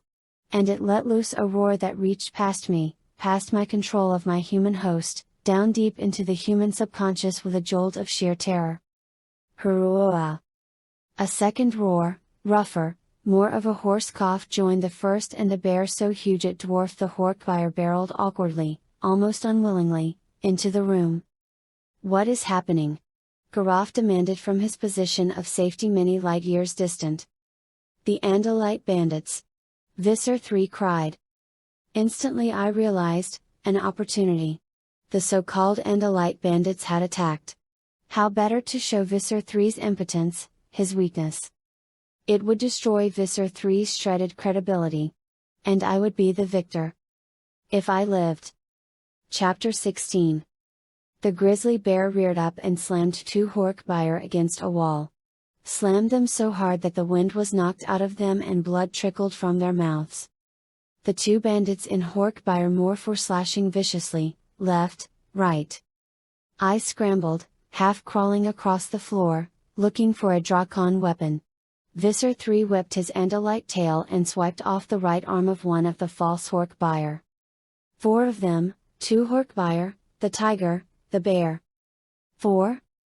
No, that was wrong. There were at least 6, not 4. Where were the other 2? Most of all, in virtually every record we had of the bandits, one of them had usually appeared as an Andalite. There were all sorts of theories to explain this. This one Andalite did not possess the morphing power, or else the Andalites felt they needed to keep one of their people in true form as a way to show the flag. I knew, or at least guessed the truth, the always visible Andalite was a deception to keep us from realizing that at least some of the 6 were humans. Where was the Andalite as Andalite? Where were the other 2? No time for speculation. I needed a weapon. Had to show I was in the fight. Had to demonstrate my eagerness to kill. Any hesitation would condemn me in the eyes of the council. I reached a fallen Hork-Buyer and yanked the unfired Drakon beam from his stiffening fingers, aimed at the tiger, and fired. Missed? My twisted bones had betrayed me. The Council of 13 were shouting, avid spectators at a battle to the death. Behind you! Strike! Strike! I braced for the tiger to turn on me. But he seemed unaware that I had fired. He was, instead, preparing to attack Visser Three. I prepared to fire again. It would be perfect. I would save the fool's life for him. The bear was cough-roaring and now dropped to all fours. It hesitated, blinked, looked around as if lost. And then, to my amazement, the tiger whipped around, lightning quick, and slashed bloody tracks across the face of the bear. Visser Three's tail whipped. Thwop! Thud! The tiger's head, severed, fell to the floor. No! No! Eva screamed. Two Hork-Buyer targeted the confused, hesitant bear and fired. So! The bear sizzled, atoms burning, burst into flame for a brief, gratifying moment, bellowed a terrified roar, and disintegrated. I saw it all now in a moment of sickening realization. Fake! All of it false. I had underestimated Visser Three. I could see through the falseness, now. But the fascinated council members who had watched the bloody battle from safety knew nothing of Earth or Earth animals. One of the enemy Hork-Buyer raced at Visser Three. The Visser calmly sidestepped, dropped his tail blade, and the Hork-Buyer fell hard, unable to walk further on only one leg. The Hork-Buyer looked up stupidly at Visser Three, confused, alarmed, eyes pleading in horror at the realization that he had been betrayed. The Visser killed him. I almost laughed. Idiot! I wanted to yell. Did you really think Visser Three could afford to let you live? The remaining Hork-Buyer traitor saw what had happened, turned to run, and was caught halfway through the door. What could I do? Try and tell the council that these were not the Andalite bandits? Try and tell them that Visser Three had merely had a starved tiger and bear thrust into the room? A real tiger, a real bear, and neither in any way an Andalite bandit in morph? How would I prove that, any more than I could prove that the supposed Hork-Buyer morphs were simply Hork-Buyer controllers ordered by Visser Three to fake an attack? I met Visser Three's gaze. I nodded grimly. Yes, Visser, I thought, this game goes to you. Chapter 17. It was devastating. My charge that Visser Three was incompetent rested on his inability to cope with the bandits. I'd lost that, now. Now Visser Three could claim a bright future for Earth. With the resistance gone, he could do as he pleased. The council would be drawn to the easy answer. Yet attendants were already dragging he corpses from the room and mopping up the blood. I had one hope now. Only one, the real bandits. If they were to attack now, the council would realize that Visser Three had staged a charade. It was almost a pity that I wasn't a traitor. If I were, I'd have been able to call upon them for help. As it was, I knew the location of one of the guerrillas. But there was no opportunity for me to reach the boy Marco. And less than no chance that he would do anything to help me. By the most terrible coincidence, he had become an enemy. He'd been present at the destruction of the Shark Project. And he'd been there on a mountaintop where Visser Three and I fought to destroy a colony of free Hork-Buyer and each other. You underestimated my son, my host said proudly. I'll kill him yet, human.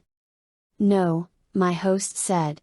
I believe your killing days are over. I could make no answer. Garaf was speaking. Congratulations, Visser Three. It would seem you have gone a long way toward eliminating the bandit threat there on Earth. It was my hope that they would attack, Visser Three said with insincere modesty. I deliberately planted the seeds of this moment, knowing they'd be unable to resist such a prime target. I am pleased you were able to witness the elimination of the only resistance on Earth. Yes, Garaf said. And the timing was, of course, fortunate. Visser Three said nothing in response. I felt a surge of renewed hope. Garaf, at least, was not blind. He didn't trust this coincidence. Good. If only I could reach Marco and entice him to launch an attack.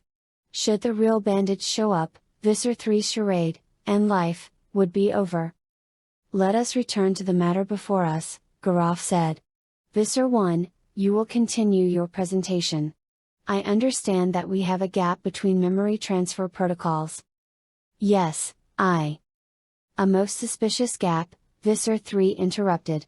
More than a year during which the defendant made no memory dumps, and never once contacted the Yeerk High Command. 14 Earth months during which she contacted the Andalites and hatched her conspiracy. Do you have any evidence of this, Visser Three? Garaf asked calmly. Yes. I have the testimony of someone who was close to Visser One during that critical time. A witness? Who? SM-293. I tried not to show any reaction. Surely the Visser knows that SM is dead. Visser Three looked away from the hologram. He smiled the unsettling Andalite smile that is done with eyes alone. No, Visser One. SM-293 is not dead. At least not entirely. Guards! Bring in the witness. The door opened. In walked a human male. He was in his middle years. His dark hair was long and matted. His full steel gray beard was greasy and stringy.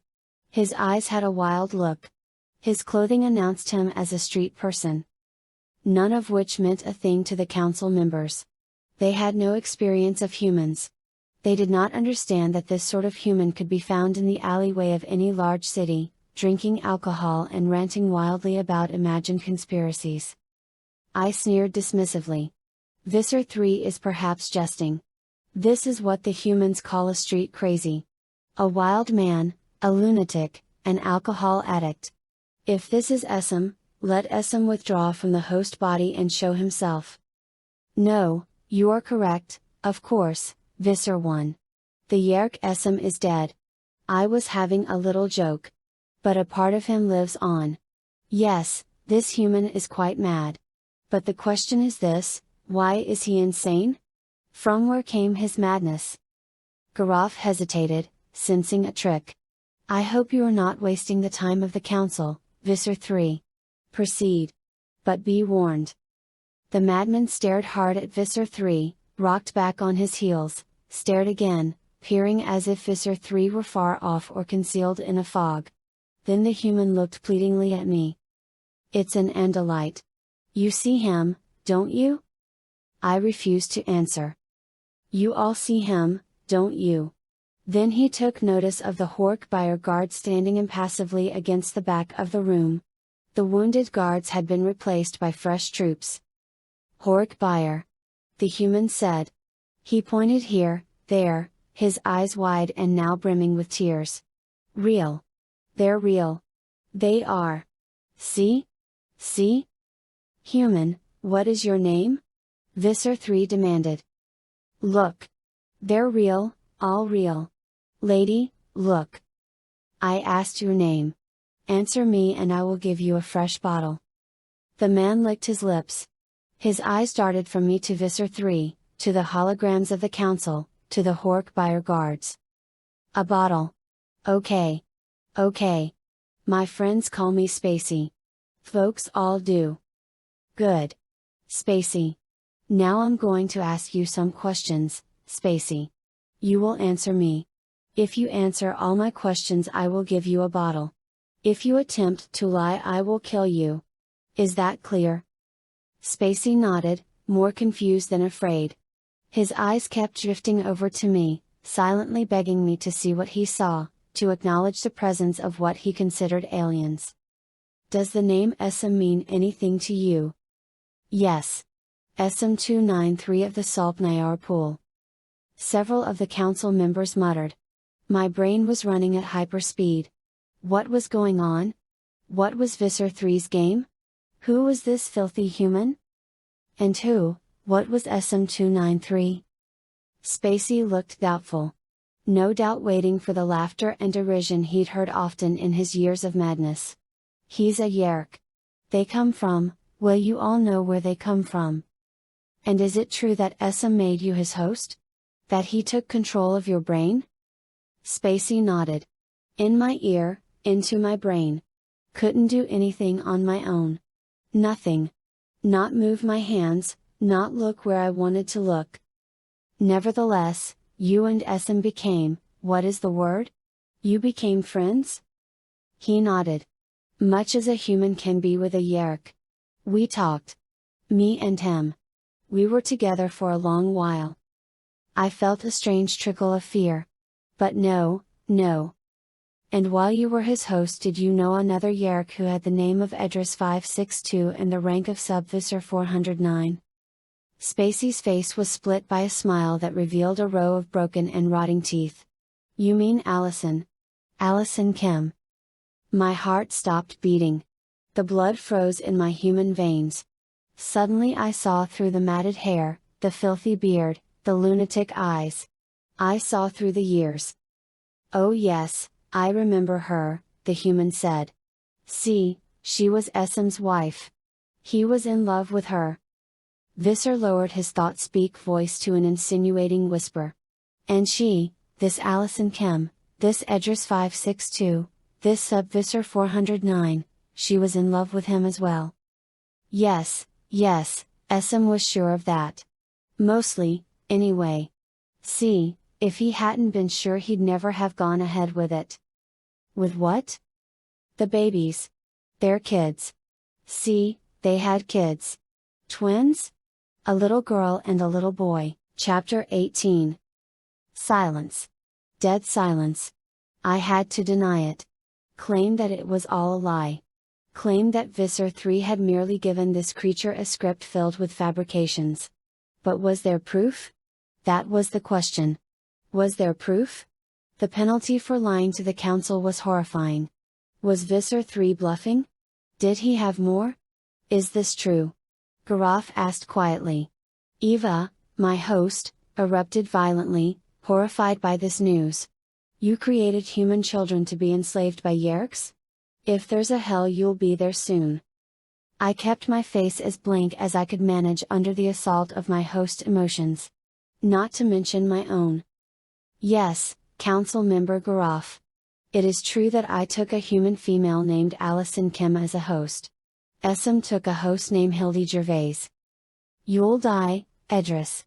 I'll watch you die and laugh and thank God for the pain. That's my name, Spacey said. Hildy Gervais. And did you really cause your host bodies to reproduce? Garaf demanded incredulously. Yes. Garaf's face was hidden by the council member's hood. But I could read the stiffening of his limbs as evidence of his reaction. The entire council seemed to draw back. What we always missed was the motive, Visser Three hissed. It never made sense that the great Visser One, the Yeerk who had shown us Earth, who had taken us to the first class 5 species ever discovered, would betray her own people and become a tool of the Andalites. Never, I cried. I never was anything but an enemy to the Andalite race. The truth will not set you free, Yeerk. They will never believe you. Never. Shut up? Shut up? You will need to explain this, Garaf said. I will be happy to explain. I tried to project confidence. But I was shattered. I was now close enough to Visser Three's torture chamber to be able to hear my own screams. And all the while, Eva taunted and laughed, shaking my concentration. How to explain? How to explain that for more than a year I set aside my loyalty to my own people? How to explain that yes, for a year, I was a traitor? I will resume my story, I said shakily. This ought to be good. Esm and I had made host of Lowenstein and Ginny Lines. They were useful. Useful for learning more about the humans. Lowenstein was a television producer.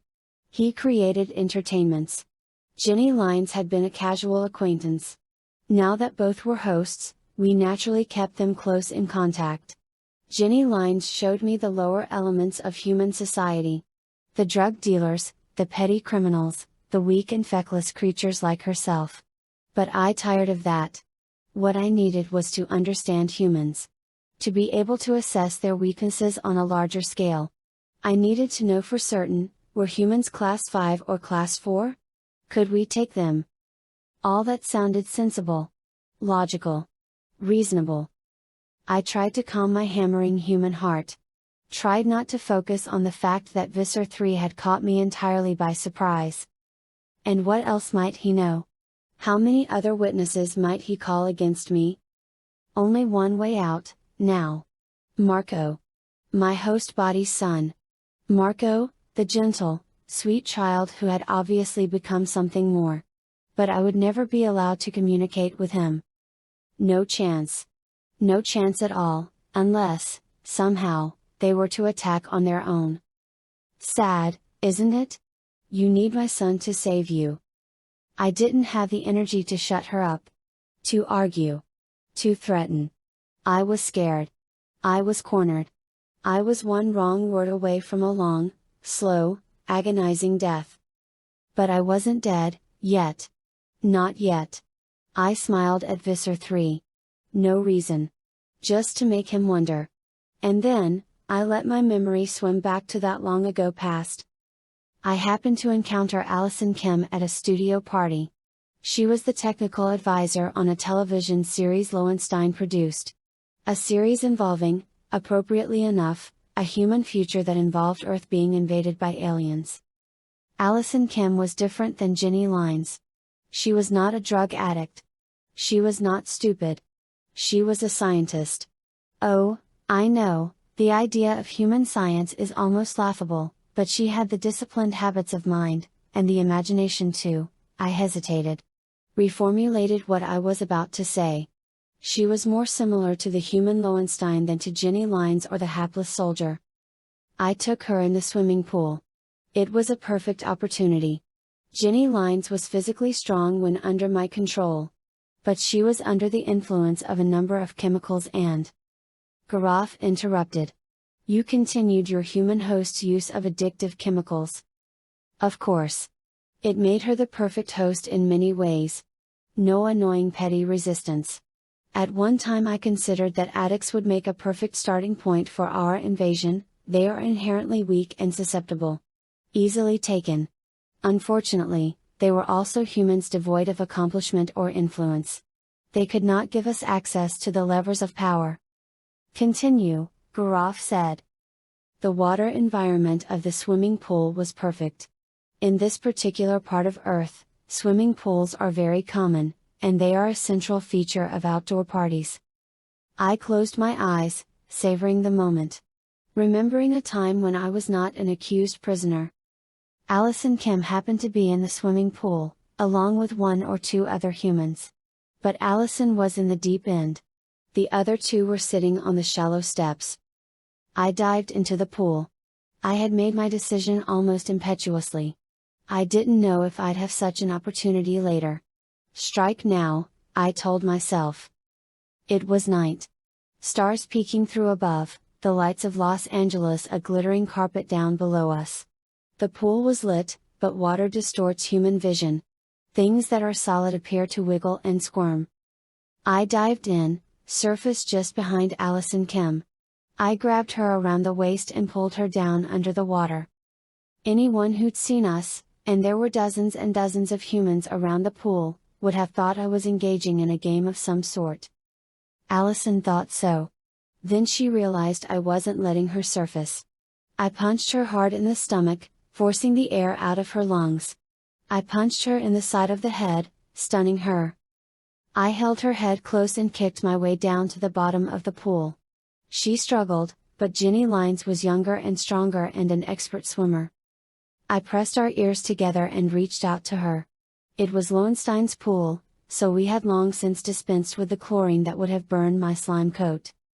I reached to her across a gap of sun-warmed water. Entered her ear. Pushed with expert ease down through her ear canal. Around the bones and through the membranes till I touched her mind. All I needed was contact with her motor functions. I found them quickly enough. Tapped into her arm and leg controls. Froze her, paralyzed her. Then, I began to disengage from Ginny Lines. I withdrew from that empty brain, keeping just one control contact till the very end. Stretched now between the two humans, half touching Allison, half touching Ginny, I gave a last instruction to Ginny Lines. I made Ginny breathe. Then I broke contact forever. Allison Kim, the new me, waited till it was too late, then made a show of hauling Ginny Lines to the surface. I performed the primitive human methodology for resuscitating a person who has attempted to breathe water. It failed as, of course, it must. Chapter 19. I was thrilled with the new host. What a revelation! Living in Ginny's mind had been like living in a shipboard pool with none of the detail, the sensory appeal of a true Yeerk pool. Allison fought me. What a glorious fight she made of it. I used to toy with her, withdraw some small bit of my control, just to see how long it would take her to find the weakness and attempt to exploit it. Once I surrendered control of a single eye. Just my left eye, nothing more. Allison discovered that she could change the direction of that one eye. And here was her genius: she hid this ability, realized within a millisecond that to use it would be to betray it to me. She waited. Waited. She knew she could do only one thing with that eye: close it and eliminate my ability to perceive depth. She waited a week, till I was driving a car on a busy road, going at a high speed. I was driving behind a truck with defective brake lights. Then, at the perfect moment, she closed her eye. Suddenly I could no longer be sure of the interval between me and the truck that was braking in front of me. I didn't know if it was stopping or maintaining speed. I missed a fatal collision by milliseconds. She had been trying to kill herself, and me. Better dead than a controller. I was caught by surprise. I had not known that humans would do that. Die rather than accept defeat. Oh, I knew they said they'd do it, but not that they would actually mean it. It was a depressing insight. Victory always involves a certain amount of bluff. The weaker party must realize that he is weaker and be prepared to submit. A species that will not submit is useless. There was no profit in simply killing humans. We needed them alive. We are not predators, after all. Fortunately, few humans are Allison Kim. You see that she does not even attempt to conceal her sympathies. Visser Three's hated voice interrupted my memories. She admires this human host. Yes, I admitted, shaken back to the present. The present, in all its hopelessness. You see, Visser Three, I intended to take humans and make them our slaves. It was a large objective. It was worth spending time to understand, to assess. I did not doubt that we could slaughter humans. The question was, could we make them ours? Humans possess simple projectile weapons armed with explosives, ranging from chemical ordnance to fusion weapons, Visser Three lectured pedantically. They do not have energy beam weapons, quantum viruses, sensor shield technology, zero space travel. Their fastest craft fly at speeds measured in multiples of the speed of sound. Their so-called spacecraft are devoid of weapons. There are more than 5 billion of them, Visser, I shot back. And you may deride their projectile weapons, but a 9mm bullet will kill a Hork by our host body quite effectively. And Taxons or Geds? A Taxon can be killed with a can opener. You see her fear. You see her cowardice. Visser Three crowed. I intended to win, Visser, not to make brave noises and loud speeches. When I began the mission to Earth we might, with luck, have been able to assemble and land a force of 50,000 Hork buyer and 20,000 Taxons on Earth. 5 billion humans, each firing a single bullet, could have missed nearly 100% of the time and still wiped us out. We can terrify them into surrender. Visser Three cried. Ignorant fool. Humans have fought thousands of wars. Thousands? We as a race have fought a mere handful. They run straight into the bullets, Visser Three, again and again. Did you know that? They attack against insane odds. They defend what can't be defended. Outnumbered, outgunned, surrounded, hopeless, they will still fight, fight, fight till they are each and every one dead. Something you might know if you stopped posturing long enough to learn something. I forced a derisive laugh. It's ironic, Visser Three, that you of all Yeerks, you who rose to prominence by studying the Andalites when no one else would, have turned so stupid when it comes to dealing with humans. Visser Three blinked his large Andalite eyes. He knew I'd made a point at his expense. He had no answer. I pressed home my point. You see, Visser, a human forced to fight can be brave to the point of madness. But they have weaknesses, too. Enough weaknesses. Enough that they can still be ours, if we are patient. I felt Garof's eyes on me. Watching. Considering. Him and the rest of the council. Was Garrof himself the emperor? Was he the only judge that mattered here? Or was he just a mouthpiece for the real power? Let us grant that humans are complex, Garrof said. That is not the issue at hand. The issue at hand is your decision to live as a human, and to fail to contact us for 2 years. They are the same matter, Garrof, I said. It was easy enough to see the way to control a weakling like Ginny Lines. I needed to know how to defeat a strong human. Allison Kim was strong. She had human children. By her own admission. I needed to understand my prey, and family is central to their worldview. A lie, Visser Three said bitterly. I request a live memory dump. Visser One is obviously not worthy of trust. It is clear that she has concealed evidence. I will enter her memory and root out the truth. I wanted to scream. My hand clutched at a non-existent Drakon weapon. It was the ultimate violation. It would make me no better than.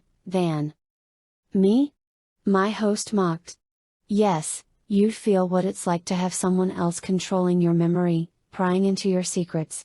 You'd see what it's like to have a filthy Yeerk in your. Idiot. Don't you realize that Visser Three would find out the truth about your son? That silenced her. But she was not my real problem. Garrof nodded, floating in his gravity-neutral zone. Visser One would have to agree to a live memory interface. To this treasonous incompetent buffoon rooting through my mind? Never. Council members, Garrof raised a hand, silencing me. In exchange for agreeing, we, the council, would offer you immunity for all secondary crimes. We only want the truth of the major charge, Edriss, the charge that you have delayed the invasion of Earth by incompetence or for reasons of sympathy with the host population. We have no interest in minor rule breaking. And the interface would be strictly confined to the time in question. You suggest I trust him? I pointed at Visser Three. No, I do not. I will conduct the memory probe, Garrof said. If you agree, Visser One. There it was. I was trapped. If I refused, I was guilty. But a live memory interface. It would mean I could hide nothing. Nothing at all of that year. Garrof would be in my head. Death now. Or death later. No choice. Technicians inserted probes through my host's skull. I felt the slight electricity as they found my stretched, membrane-thin body wrapped around Eva's brain. I felt a single mind, a single consciousness touching mine. Garrof? He did not roughly seize control. He insinuated himself. His voice alone, at first. He asked polite questions.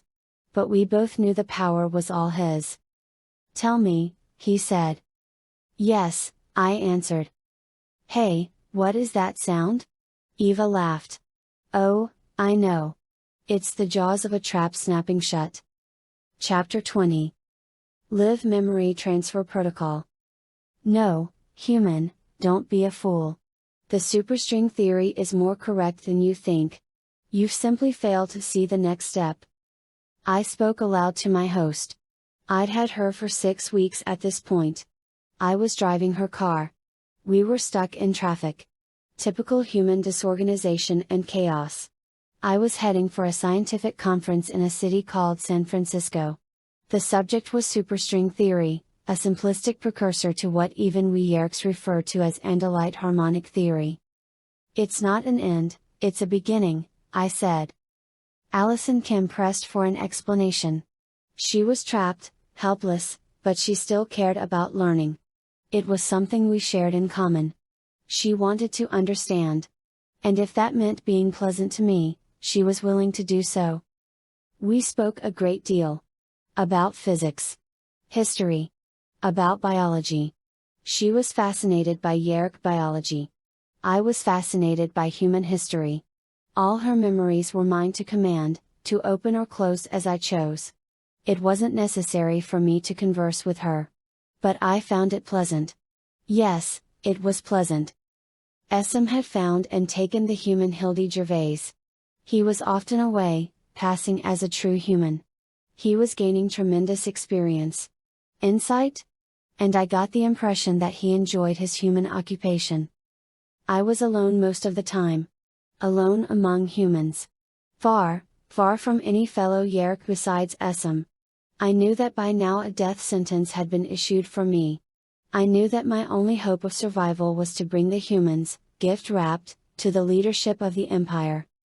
And yet, now, at a time when I should have been all energy and excitement and defined purpose, I felt loose, lost, drifting.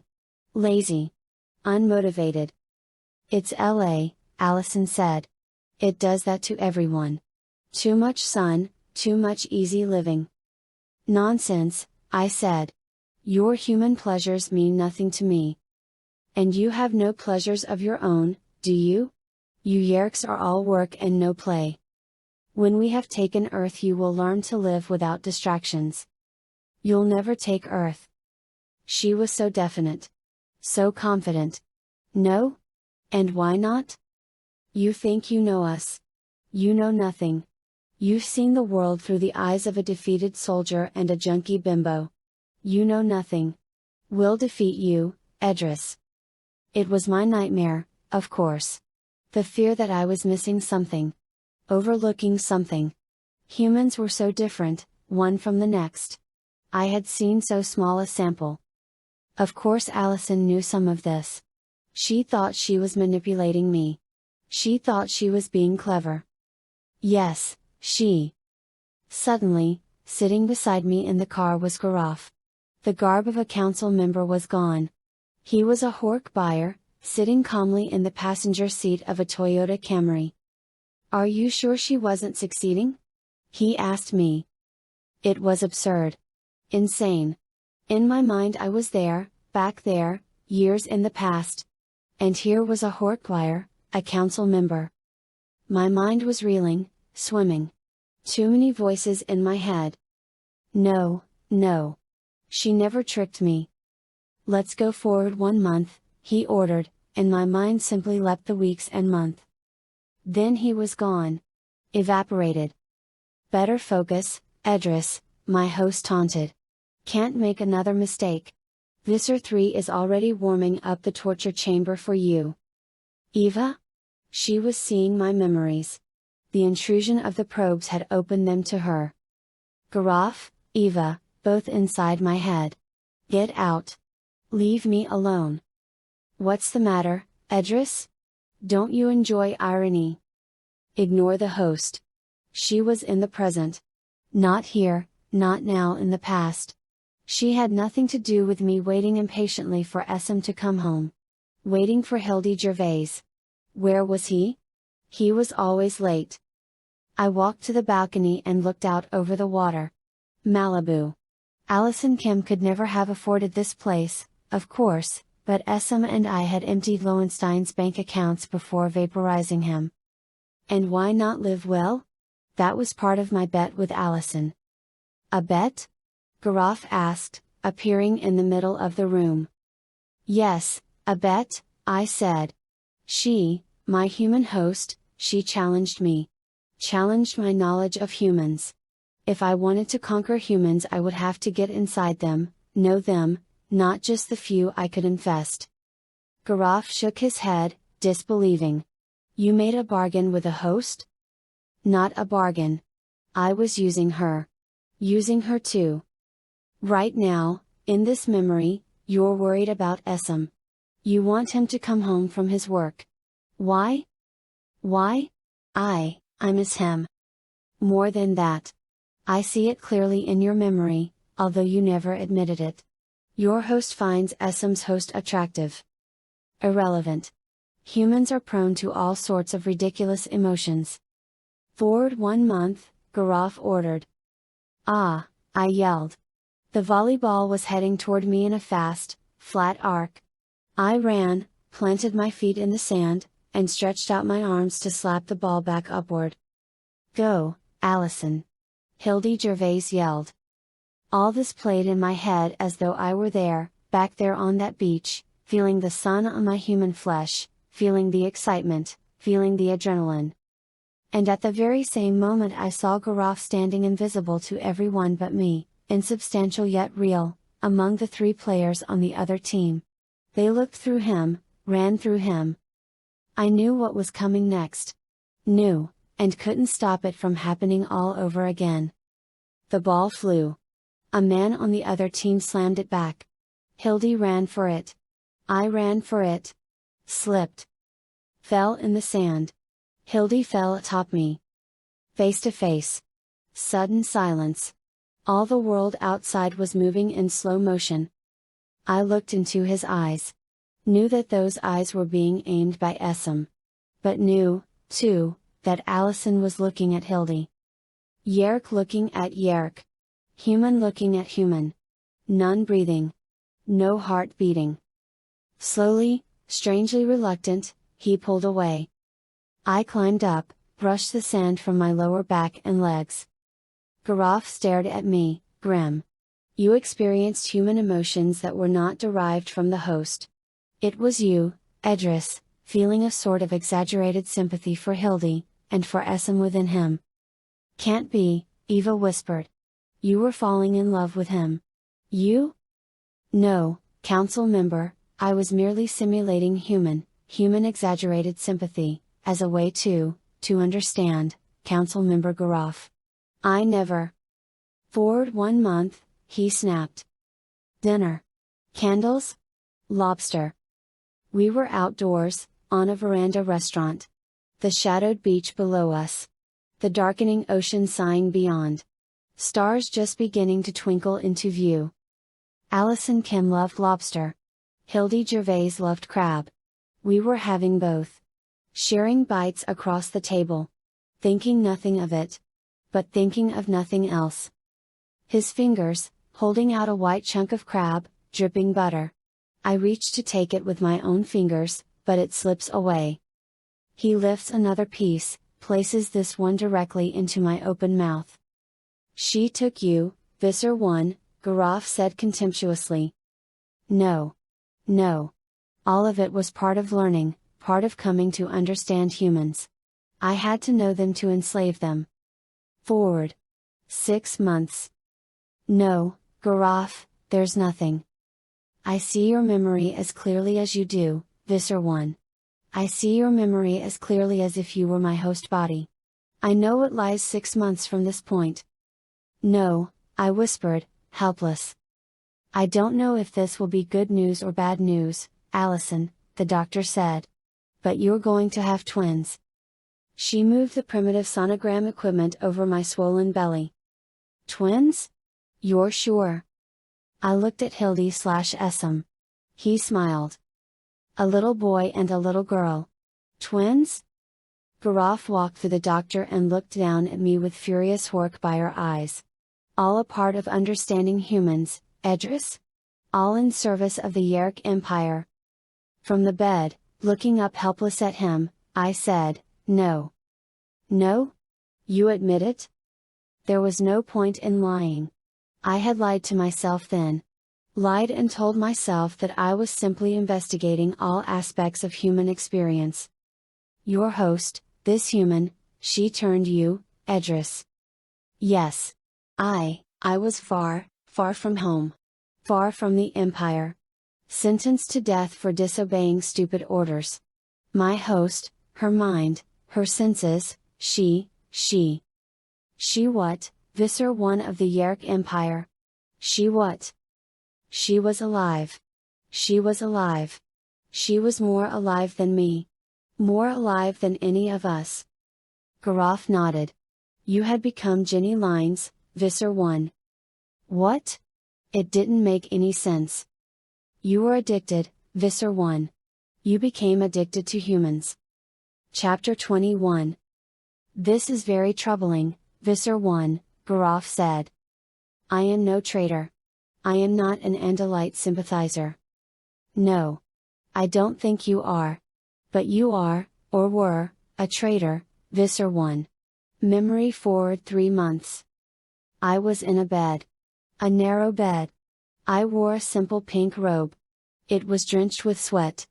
My hair was plastered down. My face was red from the strain of the previous 4 hours. Hildy leaned over the bed, smiling. I smiled up at him, but only briefly. Then, I looked back down at the 2 very small faces. The boy, my son, had not opened his eyes, yet. But the girl, my daughter, blinked and looked up at me, her mind perfectly empty, receiving its first images. Images of me. Mother. Mommy. Allison Kim. And a Yeerk named Edriss. What are we going to do? Hildy/SM whispered. I didn't know. I don't know. Allison, the shipboard Kendrona generators cannot last much longer. We will need to replenish our supplies, if we are to survive. I discovered I was crying when a tear dropped onto my son's face. I love you, Edriss, SM himself said. And I love these small humans. Our children. Of course they weren't our children. They were the progeny of Allison and Hildy. These were infant humans, not Yeerks. Yeerks do not have any involvement with their progeny. Yeerk parents do not live to see their children. What have we done? He whispered. Signed our own death decrees, I said.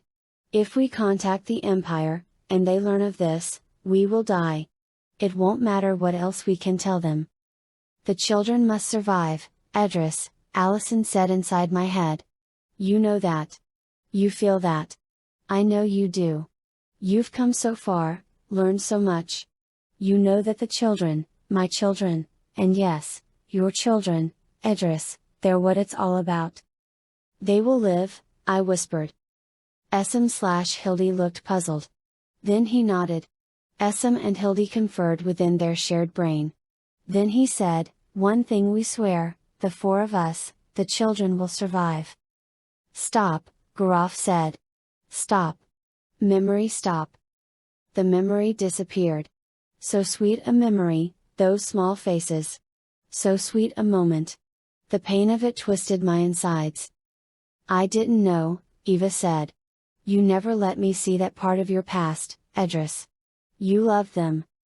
It was a powerful emotion, Garaf, I said. I was not prepared. It had never been planned. Allison, my host, she never planned for things to go so far. Her plan was only to show me human happiness, human hope, human love. To weaken me, to make me see humans as far more than mere host bodies. Things went too far. SM was captured by the emotion of love. As were you, Visser One. I was, unprepared. Humans are complex. Geds are barely sentient, Taxons are mad beasts. Hork-Buyer, you take them, you see them from the start as intellectually inferior, primitive. You can tell yourself, you can shield yourself, but humans. I was pleading. For what? Mercy? From a council member of the Yeerk Empire. I was the first. We were the first, SM and I. No one knew what humans held in their minds, no one knew. They weren't intellectual inferiors. They were impossible to dismiss as sub-Yeerk, not when you knew them. Garaf nodded. He was in the room with me. Watching as I held the little girl to my breast. Watching with a mixture of disdain and worry on his Hork-Buyer face. I have learned all I need to know, Visser One. Terminate live memory transfer protocol. I felt Garaf leave my mind. Felt the probes being withdrawn. It was all over. Over?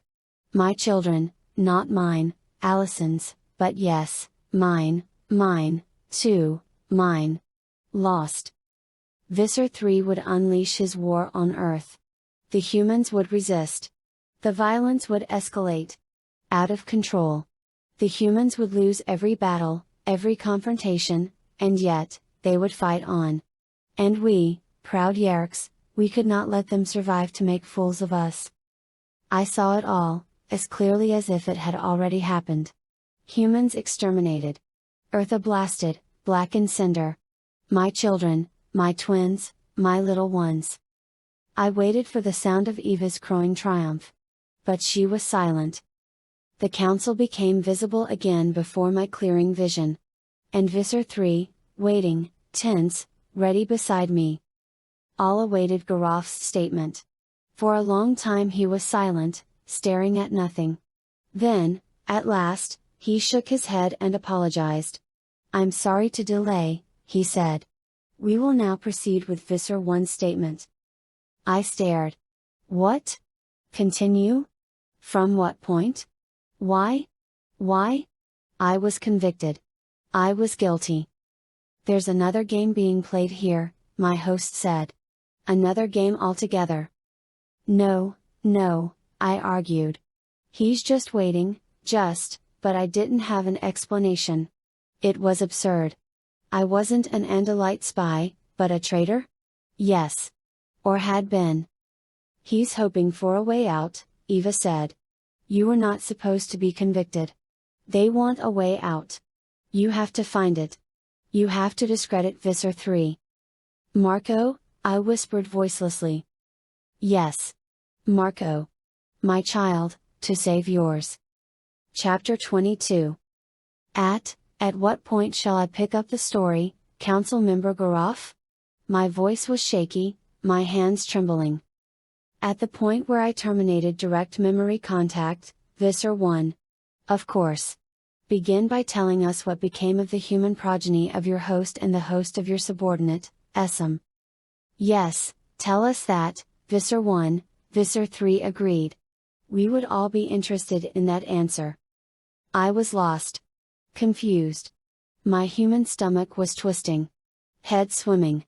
The progeny, the humans. "The truth, Edriss. Tell me quickly." "What?" My host was now making demands. "Impossible." "I'll help, Yeerk, but tell me the truth." Visser One seemed unsure of which lie to tell next. Visser Three said. "They're free. But I can't tell them that. I have to say that I killed them." "No!" Eva shouted. "Visser Three is too eager. He can barely contain himself. What if Visser Three has them? What if he has your kids?" I was stunned. I hadn't thought of that. Of course. First force me to confess to procreating as a human, then catch me lying to protect the children. "The human progeny, the children, were given to other humans to raise," I said. I terminated contact. I felt Visser Three slump beside me. Just the slightest movement. But Eva had been right, Visser Three had them. "And the host human, this Allison Kim?" Garof asked. "Tell us what happened to her. Pick up the narrative, Visser One." "Yes, Council Member Garof. Only? What? This body, this human host requires the moments to perform necessary biological functions. Waste elimination and replacement of fluids and food. She doesn't need food." Visser Three roared, completely forgetting his place. "Let us have the results of Garof's investigation, let's end this face and get on with the demands of justice. She doesn't need food. She needs to be executed. She doesn't need food." "Perhaps not," Garof said blandly. "But Horkfire, too, need food, Visser Three. With the concurrence of my fellow council members? Yes? We will adjourn for 1 standard hour." The hologram went blank. I was in the room, surrounded by Horkfire, and faced with Visser Three. "Erg?" Visser Three screamed and slammed his tail blade into the wall. "You really should learn some self-control, Visser." We stared at each other. Hatred, pure and undiluted. "Take her to the feeding building for human controllers," Visser Three ordered the Hork buyer. "I do not need to remind you that if she so much as thinks of escape, you will each be killed." I stood up, slowly, awkwardly. My injuries had made me old.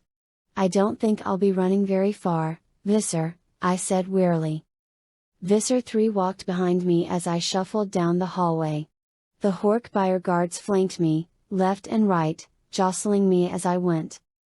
Then, we stepped out into the main Yeerk pool. It was a vast, domed, underground space. The floor and walls were mostly still bare dirt.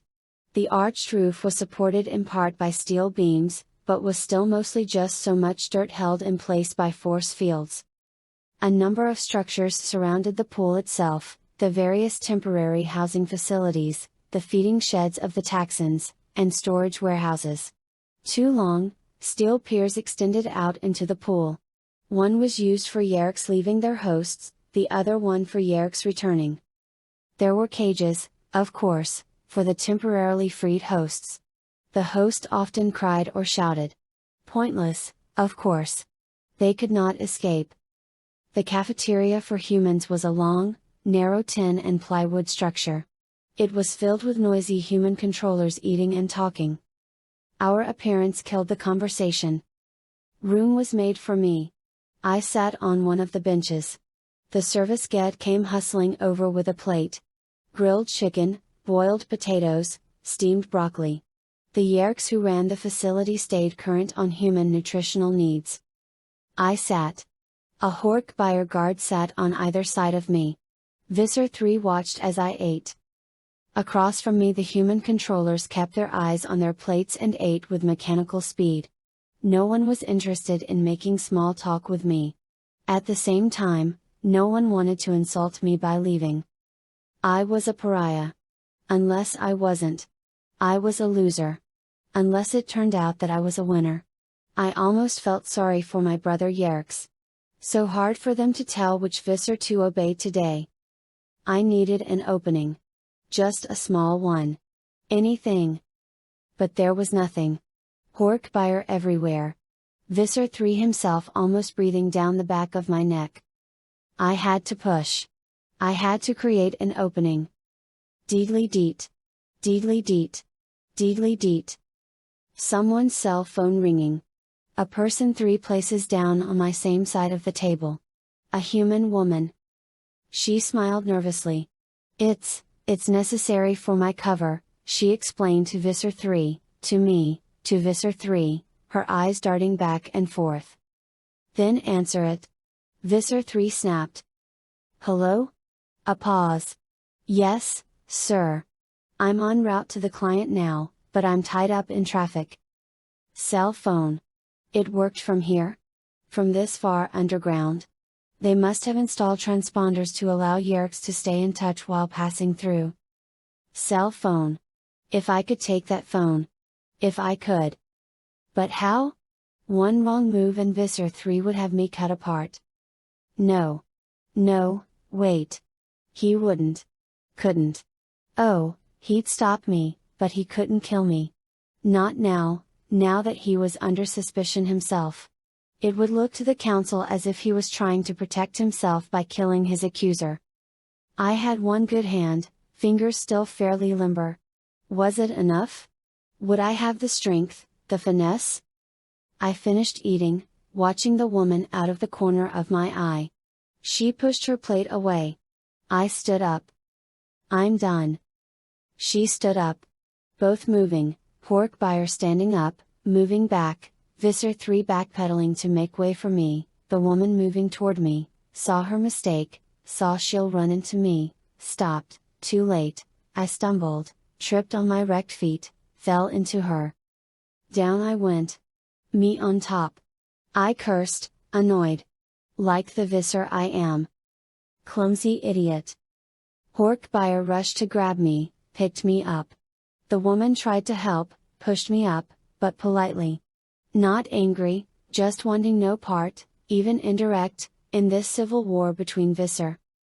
A Hork buyer grabbed me and yanked me straight up. The pain in my shoulder was shocking, like an electric shock. But I had the cell phone. Chapter 23. Toilet facilities. Not very elegant, but very clean. They were cleaned every 20 minutes by Geds. We didn't want to be transmitting human viruses back and forth, after all, and reduce the efficiency of our human hosts. In the toilet, the door closed, the tiny building ringed by Hork buyer, I dialed the number. Ring. Ring. My heart was in my throat. My emotions. Eva's emotions. Nothing clear in this moment of desperation. All insanity. Madness. I was calling my enemy for help against a creature who should be an ally. I was using my host child to save my own. Ring. Ring. Answer? Answer, damn you. Answer? Hi, we're not at home, or maybe we just don't feel like answering the phone, so leave a message, you know the drill. Answering machine. His voice. All over. All over. Beep? Take the chance, Yeerk. You have no choice. My throat was dry.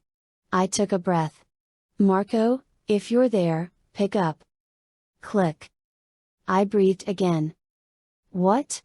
He asked, carefully masking the fear, the despair, he must be feeling. Visser One was calling him. Visser One knew. He must be seeing the end now, feeling the hopelessness of final defeat. I got some small pleasure from that. You know who this is, I whispered. Yes. Your mother. No, he said flatly. Not my mother. A Yeerk. Okay. Granted. But she needs you. She needs you and your friends. My friends? Don't play stupid, Marco. I know you. What you are. What you do. You are needed. Now. As quickly as you can. You need to be seen. By who? Visser Three. Silence. It's not a trap, I whispered urgently. I know. Like you said, you know me. If you wanted me dead it would be easy. You could take me, infest me, and have all of my friends within a few hours. So you need me. This is about your little personality conflict with Visser Three. You're desperate. But you won't give me up to Visser Three because you hate him more than you hate us. I almost choked.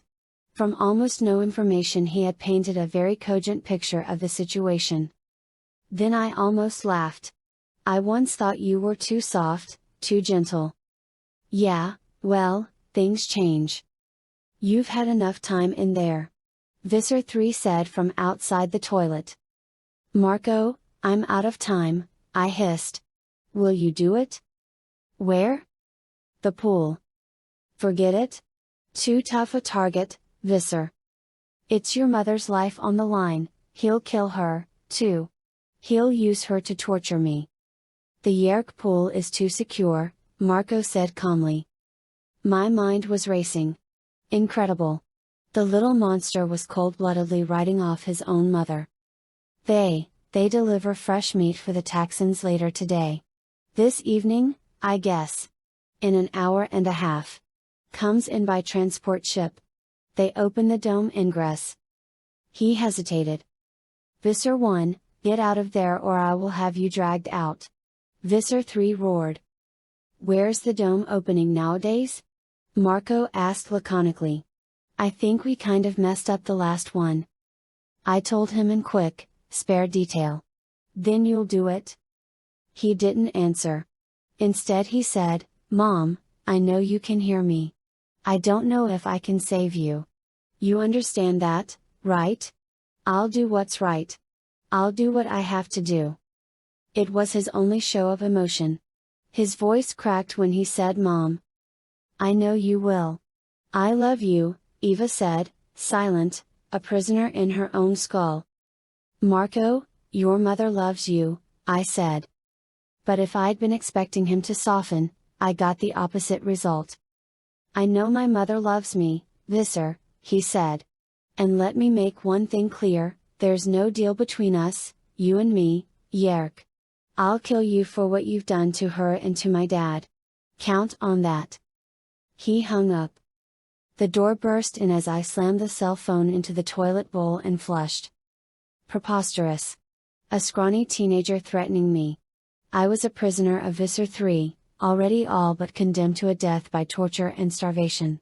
Did the child think he could frighten me? It was laughable. And yet you're not laughing, are you, Yeerk? Chapter 24. They kept me waiting for almost an hour. I could only imagine what was happening among the 13. Maybe they were dealing with some entirely unrelated matter. Perhaps the strange disappearance of the task force that had been sent to investigate the Anati planet. But more likely they were debating my fate. Deciding if I would live or die. Or, if I was to die, how and when. At last, when I felt I couldn't stand the suspense any longer, the hologram reappeared. Garrof spoke. Now, Visser One, you may resume your narrative. You were about to tell us what happened to the host Allison Kim. Yes. Yes, I was. I was telling a story that was suicide to tell. My deadliest enemy was my prosecutor. My judge, one of them at least, was motivated by some impulse I could not fathom. And I had just called on a group of Andalites and morph-capable humans to attack my own people. I was crippled with pain, weak, surrounded. Visser Three, Garrof, my host child, Marco. Any of the three might kill me. And all I could do was talk. Essam and I needed a supply of Kandrona. The shipboard Kandrona was weakening. It should have been able to last another year, at least. But it was running low. We would starve. And that would mean the end of the mission. So, at last, after more than a year of passing as a human, procreating as a human, you decided to contact the Empire. Visser Three said. He laughed. How dutiful of you. I contacted the Empire. They threatened me, of course. I had stolen a ship and disappeared. But then I said the magic words, Class 5 species. Even now, even here in this terrible situation, I savored the memory. It was a sub-Visser 92 I spoke with first. I have located a Class 5 species, I told him. A Class 5 species with superior dexterity and above average sensory capabilities. Numbers? The sub-Visser demanded. 5 billion. Give or take. I remember the way the sub-Visser sat bolt upright. I believe he cut himself with his own Hork-Buyer blades. He repeated it back, cautiously. You mean 5 million, sub-Visser? No, sub-Visser, I said. I mean 5 billion. As in 5,000 millions. I explained my concept for the sharing and sent him a recording I had made of the very first voluntary human host. I outlined my plan for an invasion of Earth that would not require us to strip our forces from the rest of the galaxy, an invasion that would require a relative handful of Yeerks. After that, naturally, there was no more discussion of arresting me. I went home from that contact elated and found Essam/Hildy caring for the children. They were infants, of course. He was changing their diapers. I told him, casually, that a new Kandrona was on the way. He became irrational. Emotional. What was the cause of his irrationality? Garrof asked. He said I should not have contacted the Empire. We could, according to him, fly our ship back to Yeerk space, invent some story of being lost, and obtain a new Kandrona generator before returning to Earth. He'd wanted to talk to me about it. He was angry that I'd gone, on my own, to make contact. She's trying to blame a dead Yeerk for her own treason. Visser Three cried. I contacted the Empire, I yelled in his face. If I'd wanted to. Months had gone by. I had used the time to understand humans. To learn their strengths and weaknesses. I had already started the sharing. I was a spy, Visser Three. A secret agent working undercover. It was me and Essam, alone. What did you expect me to do? Use our one ship to attack the White House? A spy, Garrof said thoughtfully. Yes, a spy would want to blend in with the surrounding world. Might even need to simulate certain sympathy with the local populace. I saw Visser Three's tail twitch. A gesture of surprise. Garrof had just shown his hand, Garrof was on my side. Garrof had performed the live memory interface, and now he was defending me, however indirectly. I enjoyed that moment. I enjoyed the frisson of fear that traveled along Visser Three's Andalite spine. Continue with the narrative, Garrof said. Yes, council member. I adjusted my damaged arm, easing the pain just a bit. Essam had become irrational, as I said. But I was able to convince him of the necessity and rightness of my actions. So I believed, anyway. I told him the children were irrelevant. We were Yeerk officers, representatives of the Empire, we had a duty, we had a joyful duty. That's laying it on a little thick, Eva said. Go with blunt and honest.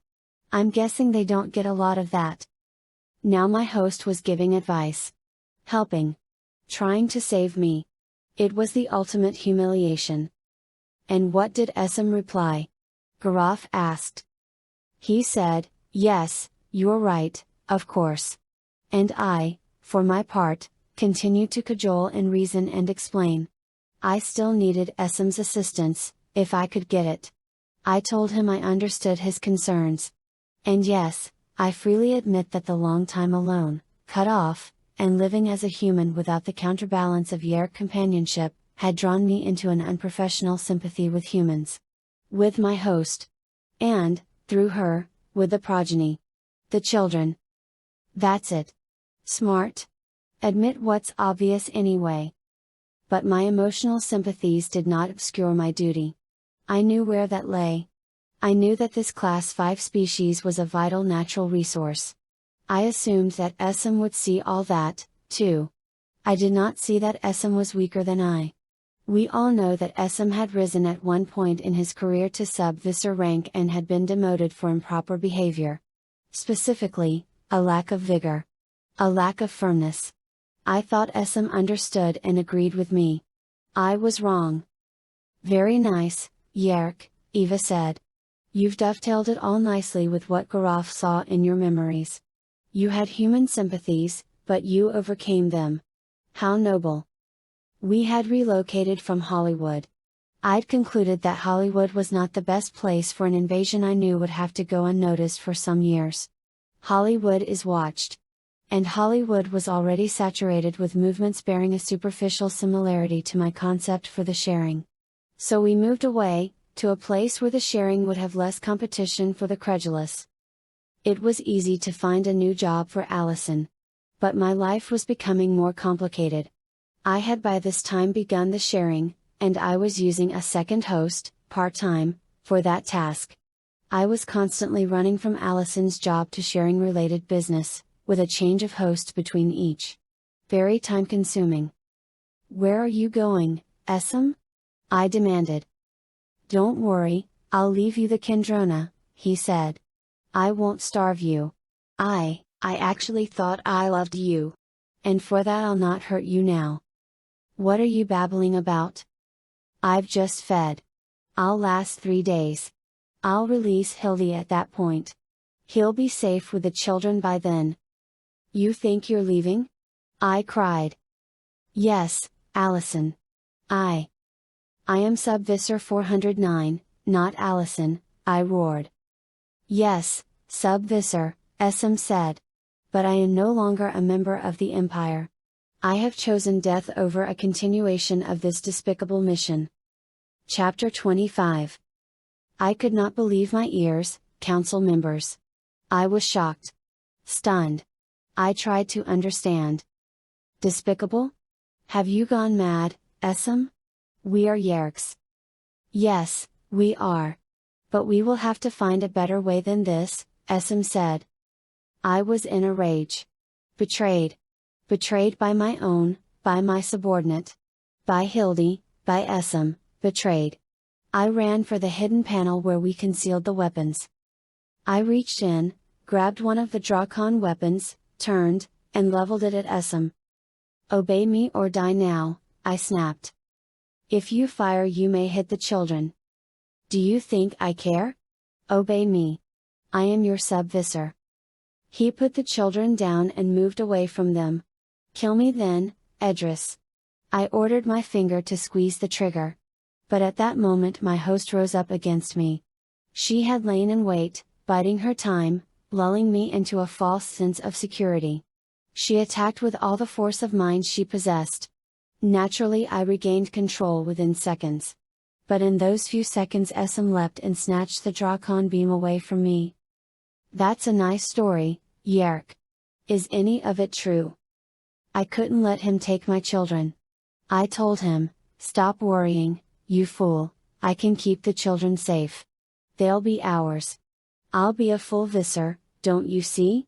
I'll be able to protect them. He didn't believe you. He believed me. Then why? It went beyond the children, can't you see that? He was in love.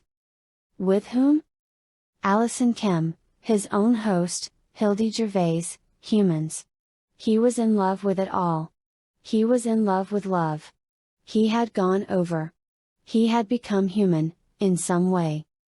And he chose to die rather than surrender his humanity, Eva said. And still, you think you will conquer us? Garaf cleared his throat. Visser One. Sorry, council member. Never mind. SM was larger than me, stronger, being in a male human host. He held me prisoner. He knew my feeding schedule. He held me against my will, waiting till I was starving. At last I had no choice, I prepared to enter our temporary pool. The children will need their mother, SM said. I am their mother. I cried, a lie of course, but I hoped to manipulate him. No. Allison Kim is their mother. You? You are no one's mother. You never could be. You've gone human, you fool. He smiled. Yes, I have gone human, Sub-Visser. What will you do, traitor? I demanded. Will you leave me in this pool with no host? Leave me here trapped, eventually discovered, flushed down the toilet by whatever human comes to investigate the disappearance of Allison Kim. He was troubled. He was reluctant. But at the end he agreed to lock my alternate host onto the poolside restraints. I had acquired a large, impressive mail for use in speaking to my sharing groups. This alternate host spent his days in a padlocked, soundproof room. He brought me the second host, attached him using the restraining devices SM himself had built, and left. I immediately entered this host and went in search of SM and Allison Kim and the children. Why did you follow SM? Garaf asked. To kill him, of course. Liar. You loved him. And the children? Garaf asked. They were irrelevant, I said flatly. And you love them still, Yeerk. I had created the children in an attempt to learn about humans. I had become attached to them, yes. Or at least my host had. And, as I said, I had become confused. But now that I was free of Allison Kim, my mind was clear once more. There was no need to destroy the children, they were infants and knew nothing. Destroying them would have involved risk for no gain. I knew that humans would adopt them and solve my problem. Logical, Garaf commented. Visser Three was having none of that. Does this traitor expect us to believe that she gave live birth to humans so that she could learn about humans? We have thousands of human controllers who pass quite well without procreating. You've never understood anything but brute force and crude manipulation, Visser Three. Your plans are grandiose and absurd. You wasted how much time and how many resources inventing a clever potion to destroy human free will. A failure. As anyone who knows humans could have told you. You try and seize control of the head of state of the most powerful nations and end up alarming them, making half of them suspect our presence on Earth. You spend a fortune in pursuit of an anti-morphing ray that doesn't work. Why? Because you cannot even manage to wipe out a handful of Andalite refugees. You forget, Visser One, I have wiped out the Andalite bandits. Yes, I had forgotten that little demonstration, I said with a derisive sneer. Congratulations! You lost how many valuable Hork buyer hosts in the process over these many months? How many Yeerks killed? The mistake was following the path laid down by you, Visser One. You and your sharing, your one host at a time, your slow, steady infiltration. We took the Geds. We took the Hork buyer. He made a fist with his weak Andalite hand. Took them. We made allies of the Taxons, but if they had resisted, we would have taken them, too. He strode back and forth before the hologram, practically prancing in the excitement of hearing his own ranting. Do you think we will infiltrate the Andalites when that time comes? Will we form little social clubs and talk them into becoming our slaves? No. When we are ready we will take them, too. He stopped moving and turned all four of his eyes on me. We are the Yeerk Empire. We are not a race of sneaks and spies. We are rulers, conquerors. This speech had an effect. I saw several of the council members standing taller in their gravity-neutral field, squaring shoulders and jutting their jaws. They were, after all, politicians and thus easily swayed by grand visions. I waited till the echoes of Visser Three's thought-speak faded. Then I said, "You know, I was wrong about Visser Three, he's not a dupe of the Andalites. Rather, with all this bluster and raving he sounds as if he's been spending his time with Helmacrons." There was a bark of laughter from some member of the council. The Helmacrons were the tiniest sentient species known, barely bigger than a grain of sand, but with enormous egos. Visser Three ignored the laughter. "It's very simple, Visser One, you push the policy of slow infiltration for one reason, and one reason only: you feared a war of conquest would destroy your children. Careful. It's a trap." "Nonsense," I cried. "I care nothing for the human children. Nothing." Visser Three smiled an Andalite smile, and I felt a sinking sensation. My host had seen it. I had not. "Yes, a trap. As it happens, council members, this is my day for surprises," Visser Three said. "Bring him in." The door opened. The child walked in. He would be 9 years old now. I had last seen him years ago. For a long time, whenever I'd been on Earth, I had followed their progress, my twins, my babies. This was my son. His name was Darwin. That had been a little joke on my part. He represented something never evolved, a human child with 4 parents, 2 human, 2 Yeerk. "I'm afraid I can't trust you with a Drakon beam, Visser," my enemy said. "But as you pointed out, human projectile weapons are quite effective." One of the Hork buyer produced a human handgun. I took it.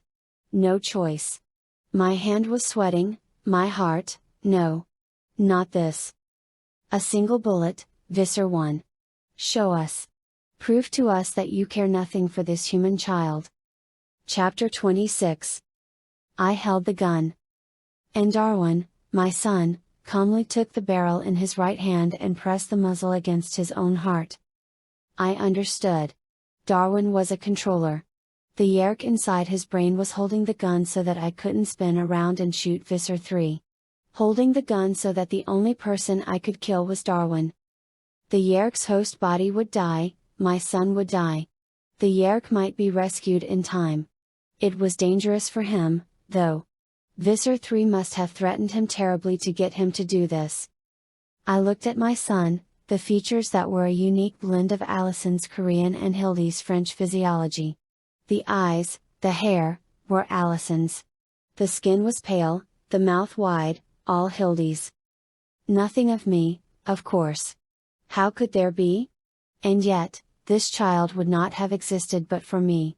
Surely that made me in some part his mother. I struggled to control my facial expression. I was helped by the injuries. I had seen myself in the mirror, my right eye always seemed to be crying now. Darwin was a controller. His sister. My daughter. Where was Madra? Where was my little girl, named for the bright, tiny moon of the Yeerk home world? The gun was trembling in my hand. Pull the trigger. It was all I had to do. I would be free. Visser Three had staked everything on this one showdown. If I refused, I would be beyond even Garof's power to save. Perhaps Visser One is unfamiliar with the operation of the weapon, Visser Three smirked. That seems unlikely in the extreme, but just to refresh her memory, you pull the trigger, Visser. Just pull the trigger. You can't do this, Edriss, Eva said. I have no choice. They'll kill me. Once before you chose your life over love. Are you happy with the result? Simply squeeze, Visser. Then, bang. And the lead projectile tears a hole through. Will you fire or not? Garof demanded. He was trapped now, as well. He could do nothing to save me. He could only hope I would fire. Strange how much Darwin looked like her. Like Allison. Strange, took, how much I thought I could see something, some small thing in his eyes that was from me. I had to do it. Had to. Garrof staring. The council all rapt. All four of Visser Three's Andalite eyes on me, straining. Even the Hork-Buyer guards were staring holes through me. Only I was looking beyond. Only I could really see. No choice, I whispered. I tightened my finger on the trigger. Stall? Delay. A few more seconds. A few more seconds and the flea, the tiny insect, would be done growing. I smiled at Visser Three. You lose, Visser. You have misjudged me. I will kill this human grub and then, in my own good time, I will see you die the tortured death of a traitor. Fire then. Fire. I hope this is a hollow point slug, Visser Three. It would be a waste if the slug should pass through and kill the Hork-Buyer controller standing behind him. Fire. Visser Three's host body was no longer the only Andalite in the room. Fwop? Fwop? The young Andalite struck with lightning speed. 2 Hork-Buyer dropped, each having failed to stand on a single remaining leg. Now! The young Andalite yelled. Wham!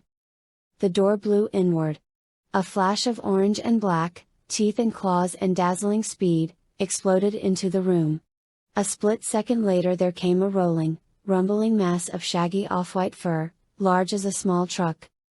The Hork-Buyer tripped into each other in their eagerness to attack. But now 2 new creatures were with us, 2 Hork-Buyer.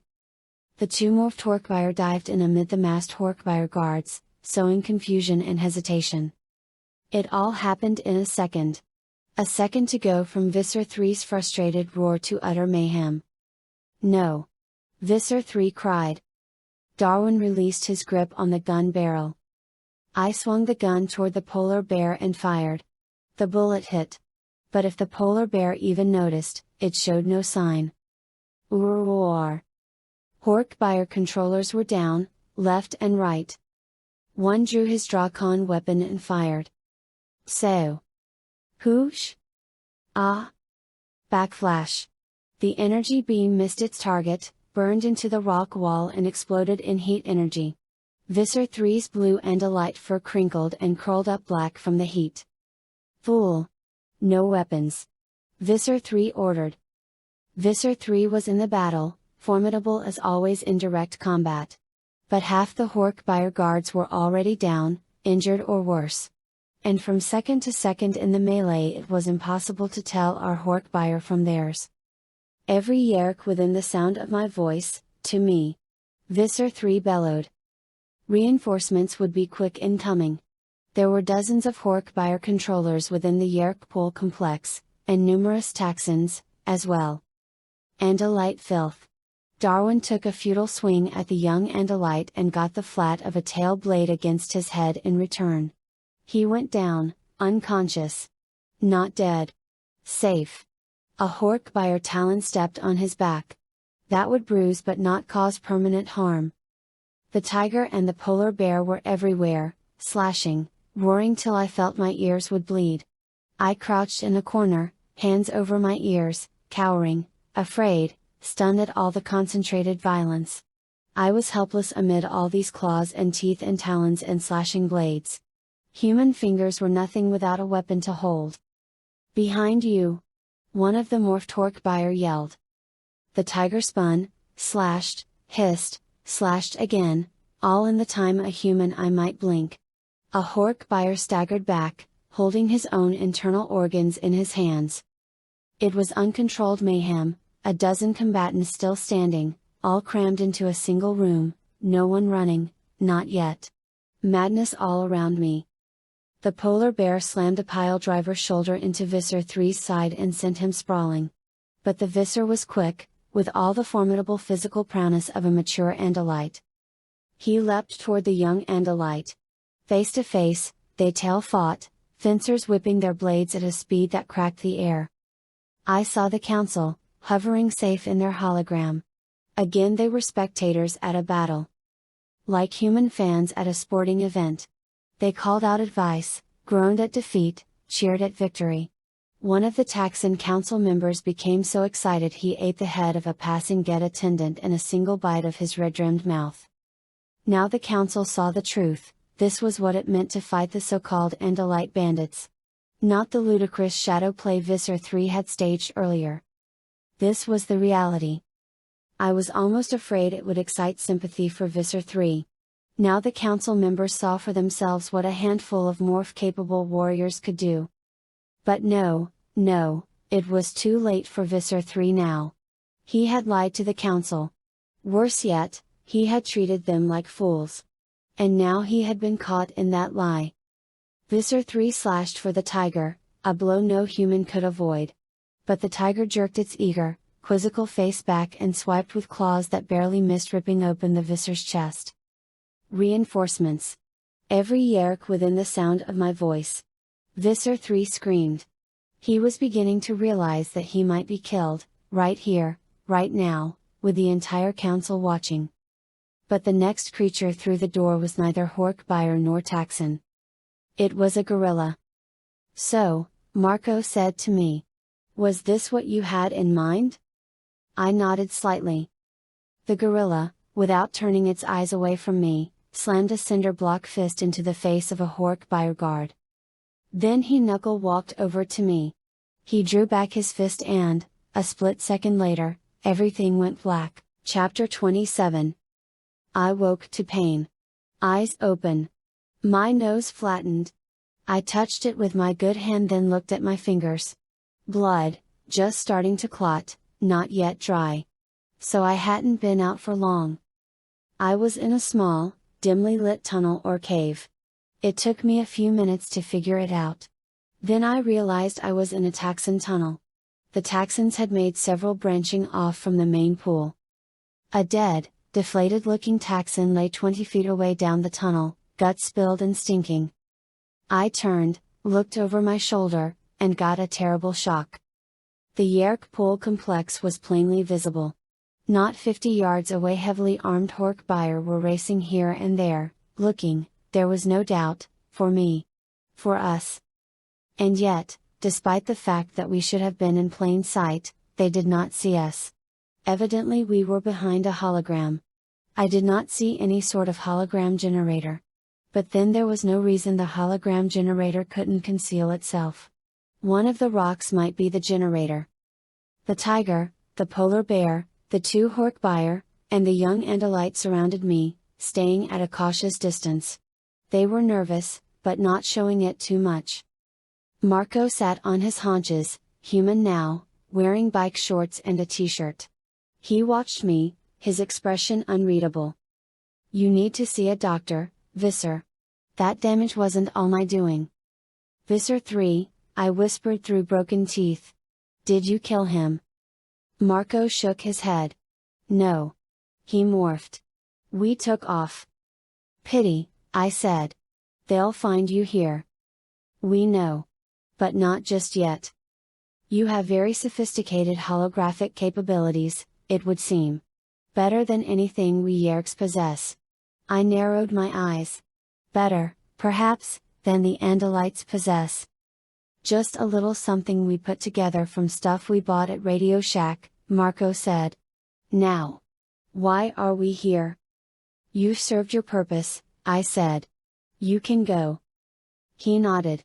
So we were just supposed to put in an appearance. Exactly. Interesting little war you Yeerks are carrying on. Are you sure you know who you're fighting? I laughed. I know everything, now. You think you'll scare him, Edriss? You don't yet grasp what is right before your eyes. Marco seemed to echo his mother's confidence. Don't waste your time trying to scare me, Visser One.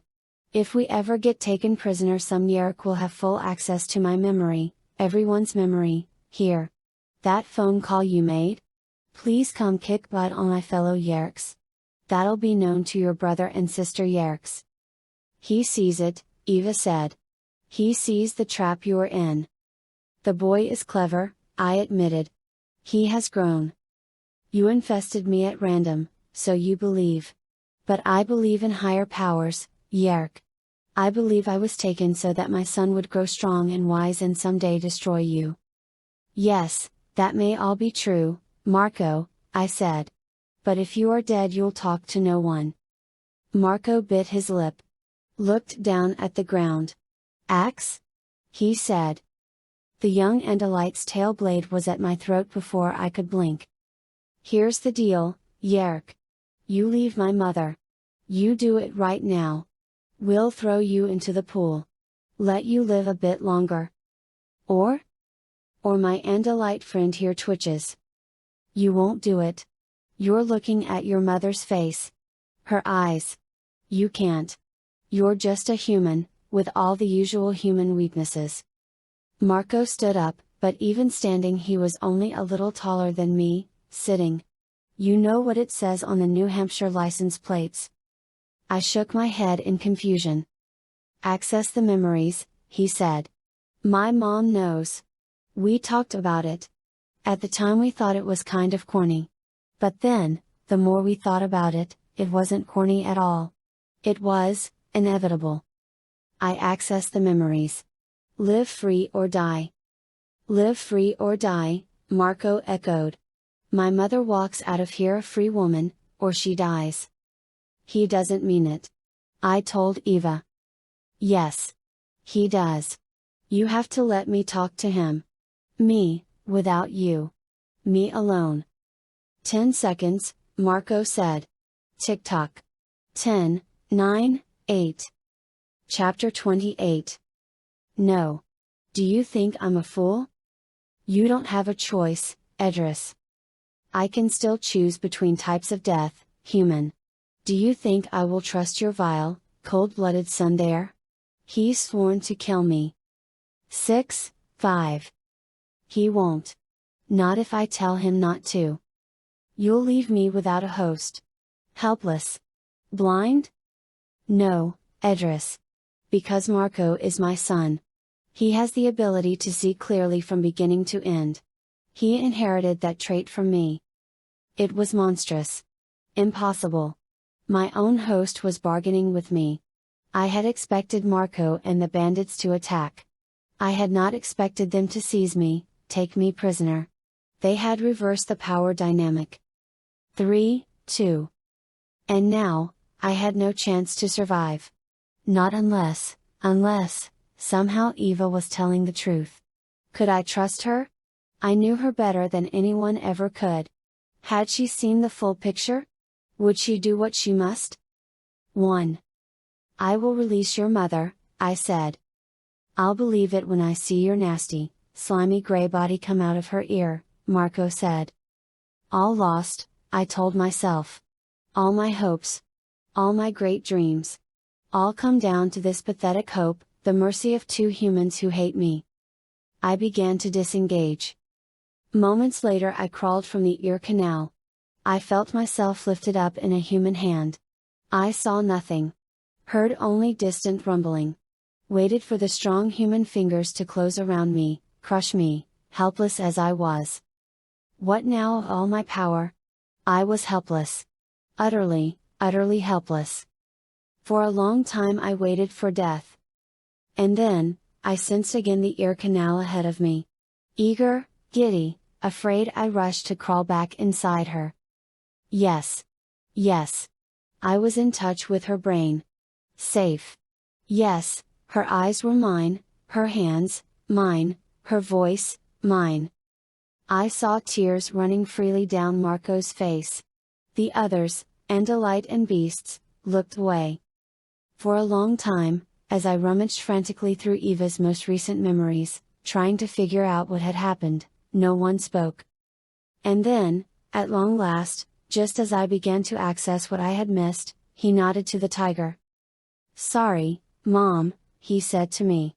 But we have to make it look realistic.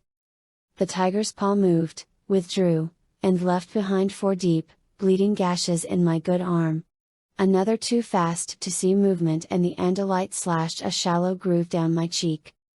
Has to look like you fought, Marco, cold, calculating Marco said as his throat choked off the words and his eyes went blind with tears. He turned away and in a ludicrous and yet touching spectacle, the monstrous bear put a paw around his thin shoulders. Okay. Put her down, Axe, the tiger said.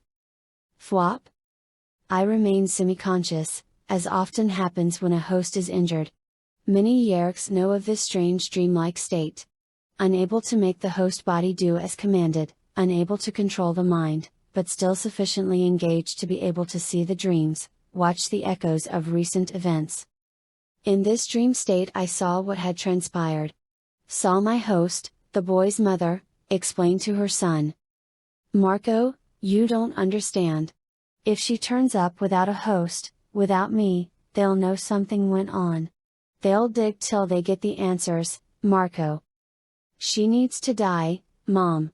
You need, Dad and me, we need you back. Through Eva's eyes, through her memory, I saw myself, small and harmless in Marco's grip. I know you do, sweetheart. And, God, I need you more than life itself. But she's the one pushing for a nonviolent invasion. Visser Three wants all-out war. He wants to incinerate cities from orbit, kill and kill till we submit.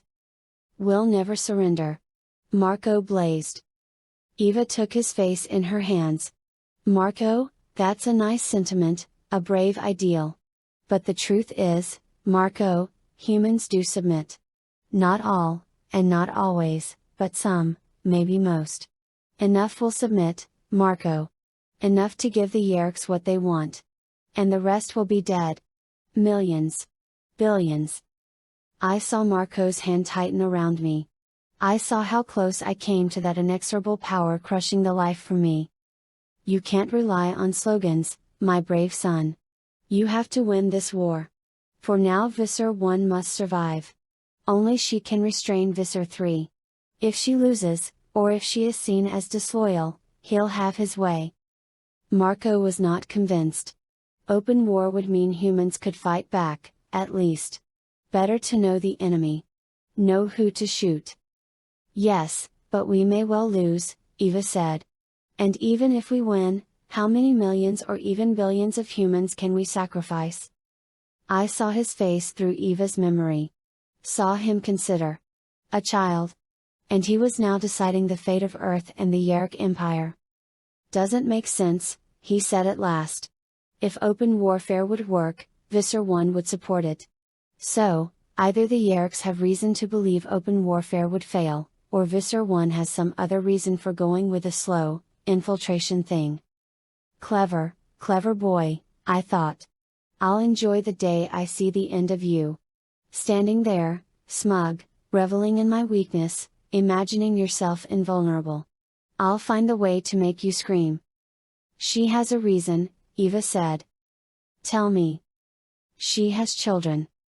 Chapter 29. Yeerks reproduce by fission, the young Andalite interrupted. They have no emotional relationship with their offspring. Indeed, Yeerks die in the act of reproducing. The Andalite's contempt was all too simple. But that was fine. The hatred was mutual. She has children by a previous human host, Eva clarified. She has feelings for them. And, since she is no longer in command on Earth, she cannot protect them. If Visser Three launches a bloody war, they may die. Marco was taken aback by this, though he tried to conceal it. Then he did something extraordinary. He turned to the polar bear. Cassie? I think she's telling the truth, the bear said. Sorry, Mom. We can't trust anyone. No, you can't. But you need to know that Visser One is on trial, right now, today. On trial for her life. The decision will be up to the Council of 13. They know very little about Earth. They'll choose between Visser One and Visser Three. If they choose Visser Three, they will end up following his plan, in the end. The tiger spoke again. We may prefer Visser Three to be in charge. He makes stupid mistakes. His people all hate and fear him, which makes his people less effective. And, we know him. Know what to expect. Visser One might be a more dangerous enemy. Surely that succinct summary was from an Andalite mind. It was flattering, in a way. And true, of course. Besides, one of the morphed Hork buyers said, Visser One knows Marco now. If she wins over Visser Three and takes back control of Earth, she kills Marco, or takes him as her own host. That way she doesn't have to worry about other Yeerks seeing his memories.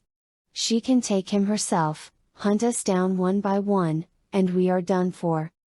Kill Visser One now, kill Visser Three later, when we get the chance, the second Hork buyer said bluntly. Marco looked to the tiger. What do we do, fearless leader? It's your call, Marco. Your mom, your call. By the Kendrona itself, the tiger was human, too. Were they all humans?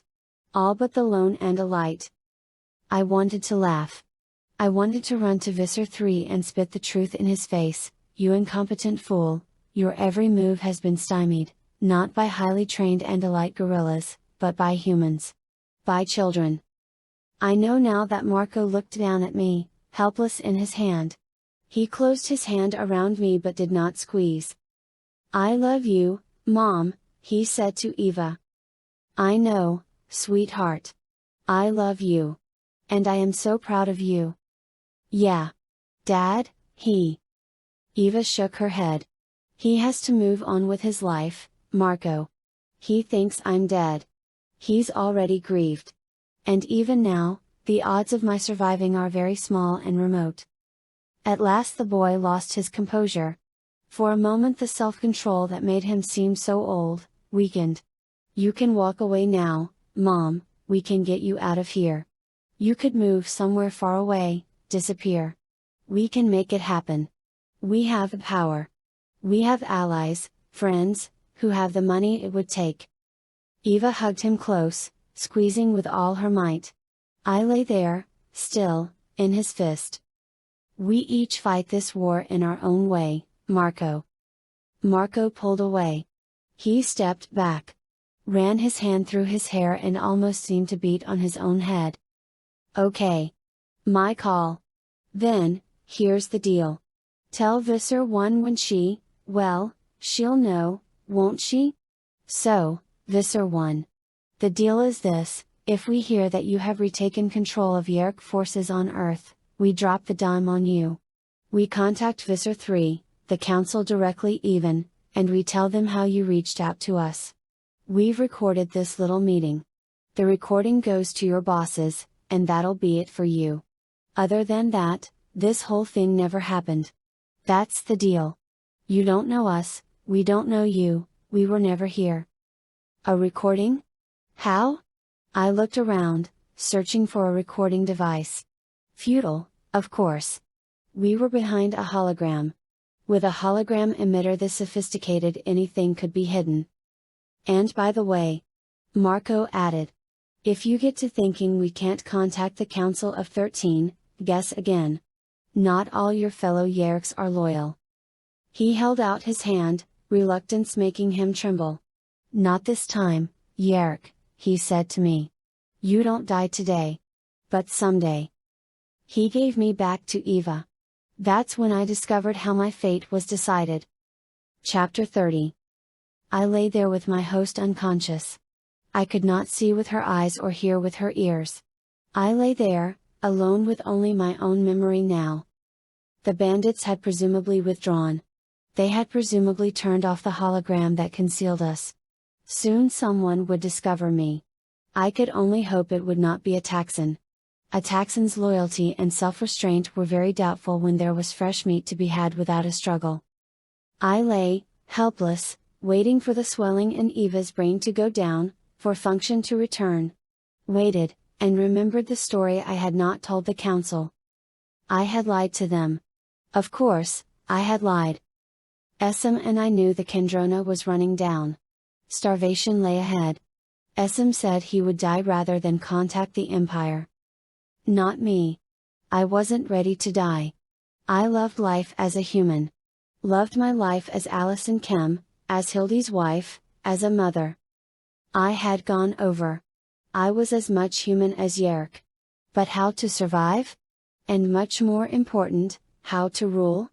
Because as much as I enjoyed my life on Earth, I still burned with ambition to be a Visser, to command and control the only Class 5 species we knew. I simply wanted to shape the invasion of Earth to allow me to maintain control over the tactics and the strategy. We could enslave the people of Earth gradually. They would never need to know that we were there among them. Until we were them, and they us, and all under my power. I could do it all, if only I could present the Empire with a fait accompli, an accomplished fact. So I began to work at a feverish pace. We moved to a more typical American community, a mid-sized city on one of the oceans. There I used my superior computer skills to steal millions of dollars from bank accounts. I formed fake companies and raised millions more from the sale of stock. And, once I had the seed money, several hundred million, I began to create the sharing. It would cater to one of the most fundamental human weaknesses, the need to belong. The fear of loneliness. The hunger to be special. The craving for an exaggerated importance. I would make a haven for the weak, the inadequate, the fearful. I would wrap it up in all the bright packaging that humans love so much. The sharing would never be about weak people being led to submit to a stronger will, no, it would be about family, virtue, righteousness, brotherhood and sisterhood. I would offer people an identity. A place to go. I would give them a new vision of themselves as part of something larger, erasing their individuality. I needed only one thing before I could go to the Empire, call the Council of 13, and present them with my accomplished fact. I needed one human, just one, to submit voluntarily. If I could show them one human who had surrendered his or her will and freedom, without threat of violence, I could convince the Empire to follow my path. The way of infiltration. The first meeting of the sharing took place on a Saturday. 35 people attended. I had done a tremendous job in a very short time. I had studied human history, supplementing what Alice and Kim already knew. I studied every cult, every movement, every great, mesmerizing leader that had ever held sway over humans. And by the time those 35 humans came into the rented hall, I had adorned the walls with symbols and flags and icons. All the visual nonsense that moves the susceptible human mind. They filed in, some in small groups, but most alone. They were stirred by the inspirational music. Flattered by the attention paid them by attendants I'd hired from a temp agency. Impressed by the expensively produced booklets we handed out. Awed by the pictures and symbols that draped the walls. I spoke to them from the stage. Not as Alice and Kim, of course, because all my links to Alice and Kim would have to be concealed before my fellow Yeerks arrived. I had carefully picked a human host for just this one purpose. His name was Lawrence Alter. A real estate salesman. I changed his name to Lord David Altman. 3 name combinations were popular then. He was a charismatic man with a loud, deep voice and an abundance of hair. Just the sort of face that humans respond to, though his brain was a wasteland compared to Allison's. Alice and Kim had been left handcuffed to a radiator in a hotel room, awaiting my return. Later, after it was over, I found I couldn't recall exactly what I'd said to this first meeting of the sharing, not the specific words. A lot of high-flown rhetoric touching on the themes humans love to hear, that they are special, superior, a chosen few. That their failures in life are all someone else's fault. That mystical, unseen forces and secret knowledge will give them power. The next Saturday there were more than twice the number of humans. And already I had begun to explain that there was an outer sharing, and an inner one. The humans in the outer sharing were wiser, better, more moral, superior to the average human, but not as superior as those lucky few who had entered the inner sharing. Of course at that point there was no inner sharing. Just 70 or 80 humans sitting in plush chairs and being fed an endless diet of words that had no clear meaning. The inner sharing, that was the test of true greatness. And all a human had to do to enter was to surrender their will.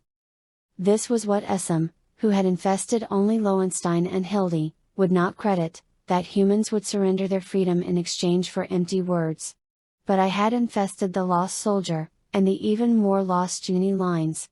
I had tasted human defeat and superstition and weakness. I knew. Chapter 31. It was so easy. Disturbingly easy.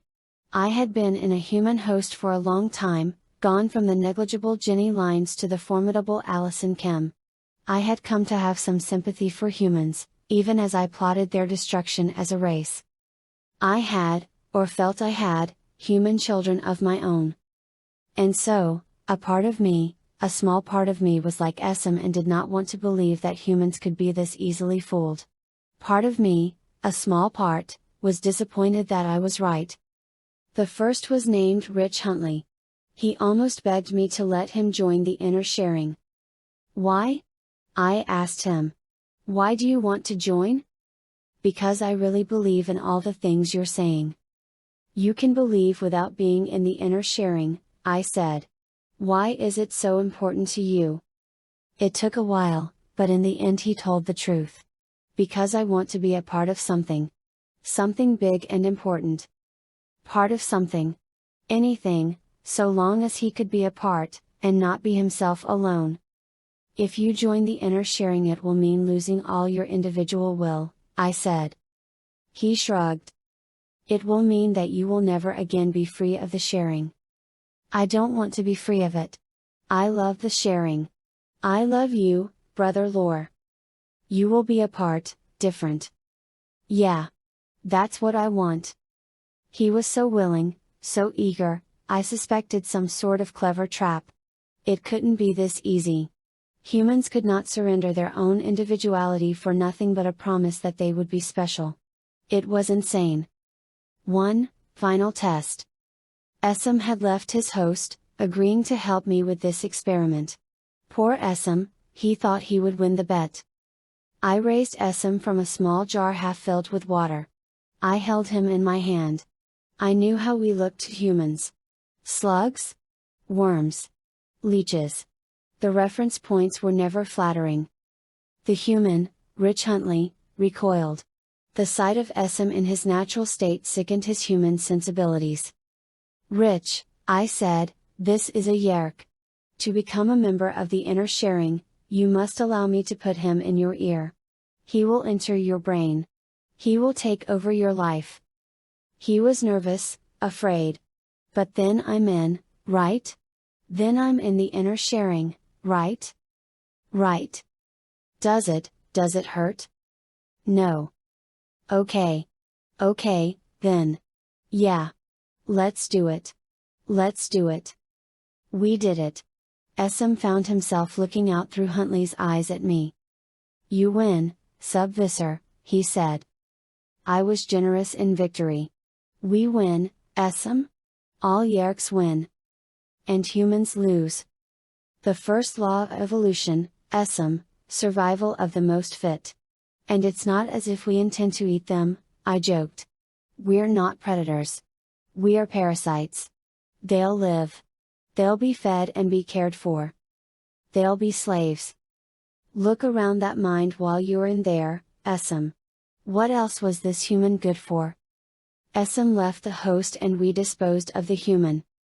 We recorded the entire thing.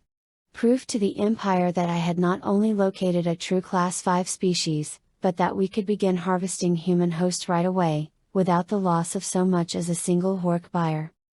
I contacted the Empire. Essam knew I had contacted the Empire. And he agreed. That was not the point where Essam and I parted ways. I misled the Council on that. I couldn't tell him that I had every intention at first of keeping the children. The rupture between Essam and me came weeks later, when it became increasingly clear to me that I no longer had any use for Allison Kim. I needed to spend all my time now as Lord David Altman, spiritual guide of the sharing. What will you do with Allison? Essam asked. What do you mean, what will I do? We will have to kill her and destroy the body. And while we're at it, we'll need to erase Hildy Gervais, as well. Hildy is tied to Allison and it will be better if it seems that both have simply moved away. You would kill the mother and father of these children? Essam, we have no choice. Our new host will simply adopt the orphan children. They're young. The children will be fine. Yes. As you say, Sub-Visser. Soon there will be no sub, I said happily. I will be Visser. And a Visser in the single digits, SM. What can they deny me, now? I could be Visser 6. Or 3. I could even be Visser One, SM. Won't that be wonderful? Visser One. I was too caught up in my own visions of power to spot the warning signs. The rest of what I told the council was true. Or mostly true. SM had overpowered me, starved me till I left Alice and Kim. He'd left me with access to Lord David Altman. I did go in search of SM. But not to kill him. He had my children. I wanted them back. I still wanted them back. Visser One. Visser One. Wake up. You have been given a stimulant that will bring you back to full alertness. A human controller leaned over me. I was on my back, on a table, in what might have been a hospital room. But I knew it was just a part of the pool facility. Is she awake? Visser Three demanded. Yes, Visser. I have repaired the most recent injuries. She seems to have been slashed by a large animal, probably a member of the cat family, and by. Get her to the trial chamber. Now. Visser Three's large and alight eyes hovered above me. The rage was a banked fire, for now. The fear was fresh and bright. The council demands our presence, Visser One, he said dully. I rose, groggy, woozy from blood loss, from injuries old and new, from the after-effects of unconsciousness. We walked toward the chamber. The guards walked with us. As before. But with one difference. It was clear now that we were both being watched. Chapter 32. I sat. Visser Three stood. The Hork-Buyer guard had been doubled. Outside the chamber the Hork-Buyer were multiplying, rushing to obey Garof's direct orders. Orders that might result in Visser Three's arrest. But would more likely result in his immediate execution. After all, a morph-capable warrior is very, very hard to hold on to. I should have been pleased to see him brought low. But I was not. I, too, was now sure to be condemned. And I would not have the advantage of a quick, painless death. You're a thief, a slave mistress, a murderer many times over, Eva said. How is it that I can feel even the slightest pity for you? The council appeared in the hologram. I searched those hooded faces for some clue. Were they drawn slightly apart, those corrupt, powerful old Yeerks? Was there a tension there? Or was I merely desperate? Garof spoke, his voice grave. There are a few questions left to be cleared up, Visser One. How did the children escape? How did SM die, and how did his host, Hildy, survive? You want me to continue my story? Don't make the mistake of believing you are still on trial, Visser One. The trial is over. We have already decided on a verdict. He looked deliberately at Visser Three and added, 2 verdicts. Strange. Much as we hated each other, Visser Three and I were in the same boat, as the human expression goes. A boat that was heading for the rocks of a lee shore. I enjoyed it when you sailed. Before I realized it was all a setup to explain your disappearance. It wasn't all a setup, human. I miss it. Tell us, in succinct fashion, what happened after SM left with your progeny. Yes, council member. I tried to turn my memory back to the hectic days, days of such soaring hope mingled with such bitter loss. But I kept seeing a billowing white sail above me, feeling salt spray on my face, stinging my eyes, my hand on the tiller, the pressure of it against my palm, the sense that the boat itself was alive, endowed with life by the need of sky and sea to create some sort of union. Eva's husband, my second husband, so to speak, was there, lying back, feet propped, a drink in one hand, a book he wasn't reading in the other hand. And Marco, of course, climbing dangerously in the rigging, playing superhero. I had shielded myself from the boy and his father. I had learned by then not to let human emotions affect me. I was an actor, playing a part to perfection. I used Eva's mind, her instincts, to be a good wife and a good mother, even as I plotted and waited and plotted some more. I never let Eva see my children. never let her know. I watched them through other hosts, but not through her eyes. She hated me so for what I was doing to her family, her son. Somehow I never could stand the possibility of her knowing that I, too, had children. We all do what we have to do in life. Human or Yeerk. Morality is an illusion, a shield for the weak. It is all about the hunger for power. I knew that. Believed that. And yet, I could not let my host see that I was a mother, too.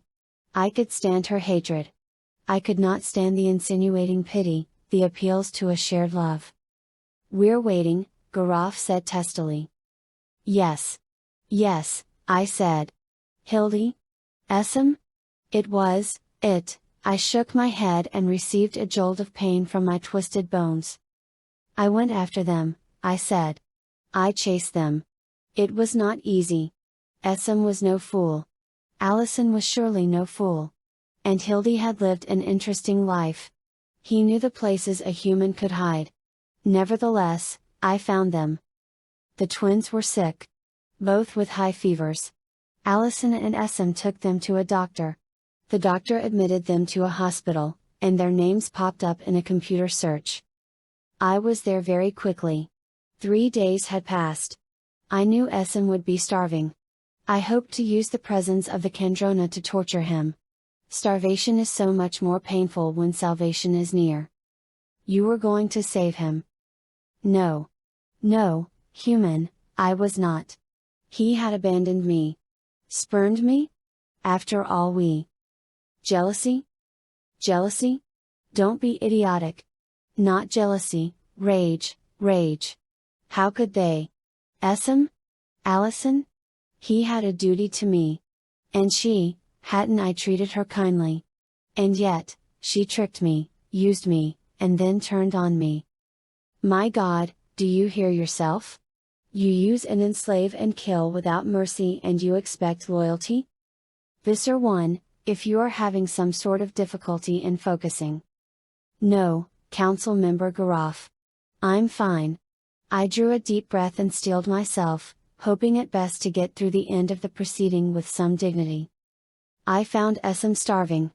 Hildy, never the most emotional stable of humans, was cracking under the strain of experiencing Essem's pain. I am told it's very difficult for a host to endure the death of a Yeerk. I approached Essem, took him by surprise in a stairwell of the hospital. He attacked me. But I was armed. "Go ahead, kill me. I'm already dead," he cried. "Why are the twins here?" "What? Do you actually pretend to care?" he mocked. "They have a virus, a resistant strain of some sort. If I had the ship, if I had access to the ship's computer, I could synthesize an antiviral. I could, He staggered. He'd lost control of his host for a moment. He was weakening swiftly. "You betrayed me and you betrayed your race," I said. "Your race is sick. Sick and twisted and evil." It was Hildy talking, on his own, uncontrolled. "We are parasite, Mr. Gervais," I said. "You're a predator. Go ask a cow or a pig what they think of humans. We do what we are born to do." "I'm dying." Essem again. "Dying. Don't hurt the kids. You can't." He collapsed suddenly, utterly. It was as if every tendon in his body had been cut at the same moment. He lay there, breathing but little else. I reached down and turned his head. Left ear. Right ear. Essem was trying to emerge from the right ear. He was halfway out, escaping the host in the moment of death, as instinct tells us to do. I grabbed him and pulled him the rest of the way. But he was still more attached than I'd thought. I suppose death had already reached part of his body. I held half a Yeerk in my hand.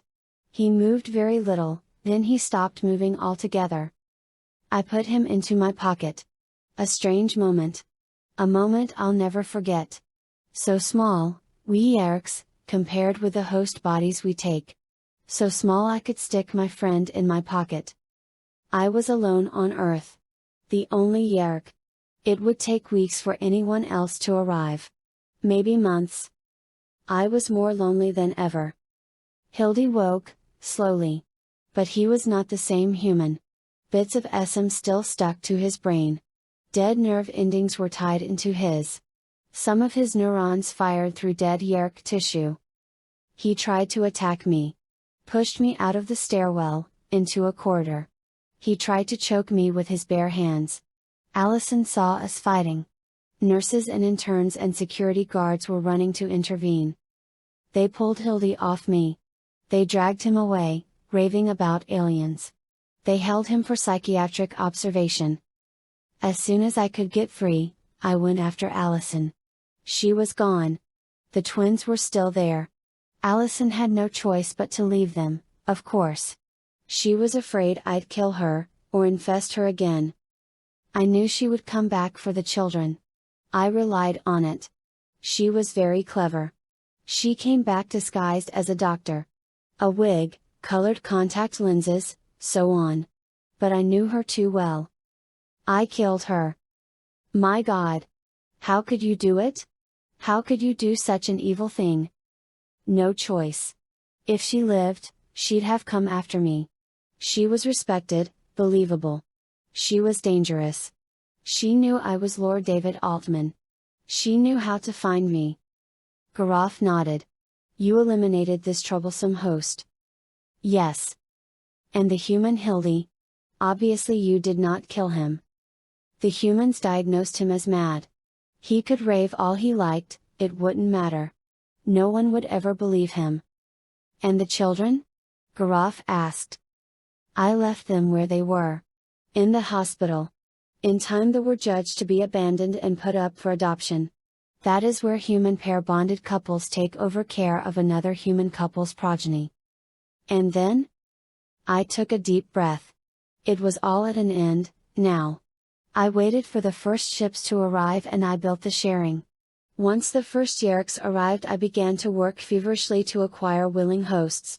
Once we had enough willing hosts we would have the forces necessary to begin taking involuntary hosts as well. A few, then a dozen, then 100. We built our financial base and began the secret construction of this very facility, the first great Yeerk pool on planet Earth. Finally, when I judged the time was right, I eliminated Lord David Altman. Humans will tear down a living leader but revere a dead one. I left behind sufficient writings, vague nostrums, platitudes, absurdities, prophecies, the sorts of transparent nonsense that humans pore over so endlessly. The time was right for me to change hosts. I found this body. I took it. And I continued running the sharing from behind the scenes, building facilities, creating false fronts, infiltrating, swelling our numbers, all with never a Drakon beam fired. I smiled, amused by my own persistent pride. I had done great things. You're a murderer, Yeerk. That soldier, Jenny, Lowenstein, Allison, Lure. And you would have had your day, human, when the time came that I tired of you. Is that everything, Visser One? Garrof asked. Everything, I thought. Everything but the years of missing SM, missing Allison. Regrets. Rage. The thrill of seeing my power grow as my plan came to fruition. The impotent despair of watching my children from afar. Half Yeerk, half almost human. I had taken this final host because, at least unconsciously, I wanted to know the life I could never really know. The love of a spouse, an equal. The love of a child. But none of it had ever really touched me. I'd had my fling with humanity. I was Yeerk once more. I was Visser One. It's enough, I said. Then the council will make known its judgments. Chapter 33. We were kept waiting a while, Visser Three and I. A long while, despite Garrof's earlier claim that judgment had already been rendered. We did not speak. I sat there, broken in body, friendless, defeated, with no company but the voice of my host. She was sickened by her own temporary compromise with me. I shouldn't have helped you, she said. Even if it did lead to open war, I shouldn't have helped you. You filthy, evil thing. I thought I'd found something decent inside you. I thought you were a mother, 2. I was. I am. At least now you'll die and I'll be free. I laughed. You'll die too, human. What freedom is there in death? I'll be free of you. The wait stretched on. On and on. I was fed. Visser Three was allowed to feed. There were Drakon beams trained on us every second of the time. At last the hologram glowed again. The scene had changed. It took me a moment to notice it, but it had changed. One of the Taxons was gone, and one of the Hork buyer as well. The Council of 13 was, as far as I could see, the Council of 11. Visser Three's stalk eyes swiveled to see my reaction. I nodded slightly. Yes, there had been quite a debate among the council members. But Garaf was still there. Vissers 1 and 3, you have jointly or individually committed a dozen death penalty offenses. Visser 3, you lied to and manipulated this council. Visser 1, you clearly committed numerous death penalty offenses during a period early in your invasion of Earth. You are both condemned to death by Kendrona starvation. I felt nothing. It was what I had known must happen. Death. The most terrible death we know. Both sentences suspended. Neither of us moved. The words meant nothing. What? Sentences suspended? What did that mean? The tiniest flicker of hope. Visser 3, you have failed to make progress with Earth. Your sentence is suspended for now because we simply have no one ready to take over operations there. Earth is vital. If you want the suspension to become permanent, give us Earth. Garaf clenched his Hork buyer fist. We need hosts. We need them badly. The Andalites are building up their forces. Visser 3 was suddenly bursting with energy. Yes, council members, yes. I will give you Earth. I will begin the annihilation of their cities as soon. No, Visser, you will not. The Andalites have at long last become fully aware of the situation on Earth. They are assembling a massive fleet in orbit around their home world. It will be ready to launch within months. Target, uncertain. Not Earth? Earth? Or, the Anati world. It will depend on which they decide is more important. But, as you know, Visser 3, the Andalites are slow to commit. A sudden, violent war on Earth would be sure to draw them in. Do you have the forces to fight a full Andalite fleet containing 30 of their dome ships, Visser 3? Visser 3 chose not to respond rather than admit that half that many dome ships could wipe his forces out within minutes of emerging from Z-space. No, I didn't think so, Garaf said dryly. Visser 1, we wish the Andalites to attack us in the Anati system. But not immediately. The planet in question is ringed by numerous moons and large asteroids that will allow us to place Drakon cannon. Cannon are easier to come by than ships. I don't understand, I said. Are you ordering me? You are too valuable to dispose of just yet. You remain the most successful military officer in the Empire, despite your illegal and troubling methods. You are ordered to proceed immediately to the Anati system and take over the subjugation of her sentient race or races, and prepare to resist an Andalite attack. Succeed, and you will live. Fail, and? Eva's attack was sudden, wild, and unexpected. No, she cried with her own mouth. No. Kill her. Kill her. You have to. I clamped down on the speech centers and stifled her words. No. No. No. No. What's the matter, human? Sick of my company? Ah ha ha ha. A new planet. A chance to redeem everything. Garaf shot me a distasteful look. A look a human might reserve for someone who had belched loudly in a restaurant. As I was saying, fail us, Visser 1, and the sentence of death will be carried out. That is the decision of the council. The hologram was gone. No. Let me go. Kill me, but get out of my head. I closed my eyes, held them shut, then opened them again on a whole new world. A whole new world of hope. A new planet. A new race. No more troubling humans. And this time, I would do it right. The children? Visser Three had made Darwin a host. Darwin, my son, was lost to me. But what about Madra? Was she still free? Could I? No. I couldn't. Someday, not yet. But someday she would know me. I would tell her all about me, all about who I was, how she had come to exist. And she would love me, as a daughter loves a mother. And if not, then I could always infest Madra, place some well-trained Yeerk in her head. Then she would love me. She'd have no choice. Yes, it was all going to work out fine. It was a great, big, lovely galaxy full of opportunity. Well, Visser Three, nice try, I said jovially. I thought you had me there, for a while. I thought at long last you had me. Oh, but I did, Visser One. It was the Andalite bandits who saved you. If they hadn't attacked, he smiled an Andalite smile. One more reason to exterminate them. Yes. Well, about those Andalite bandits, since we're past all this unpleasantness between us, I guess I could tell you. What could you tell me? Oh, nothing. Nothing at all, Visser. Not a thing. End of Chronicles number 3, Visser.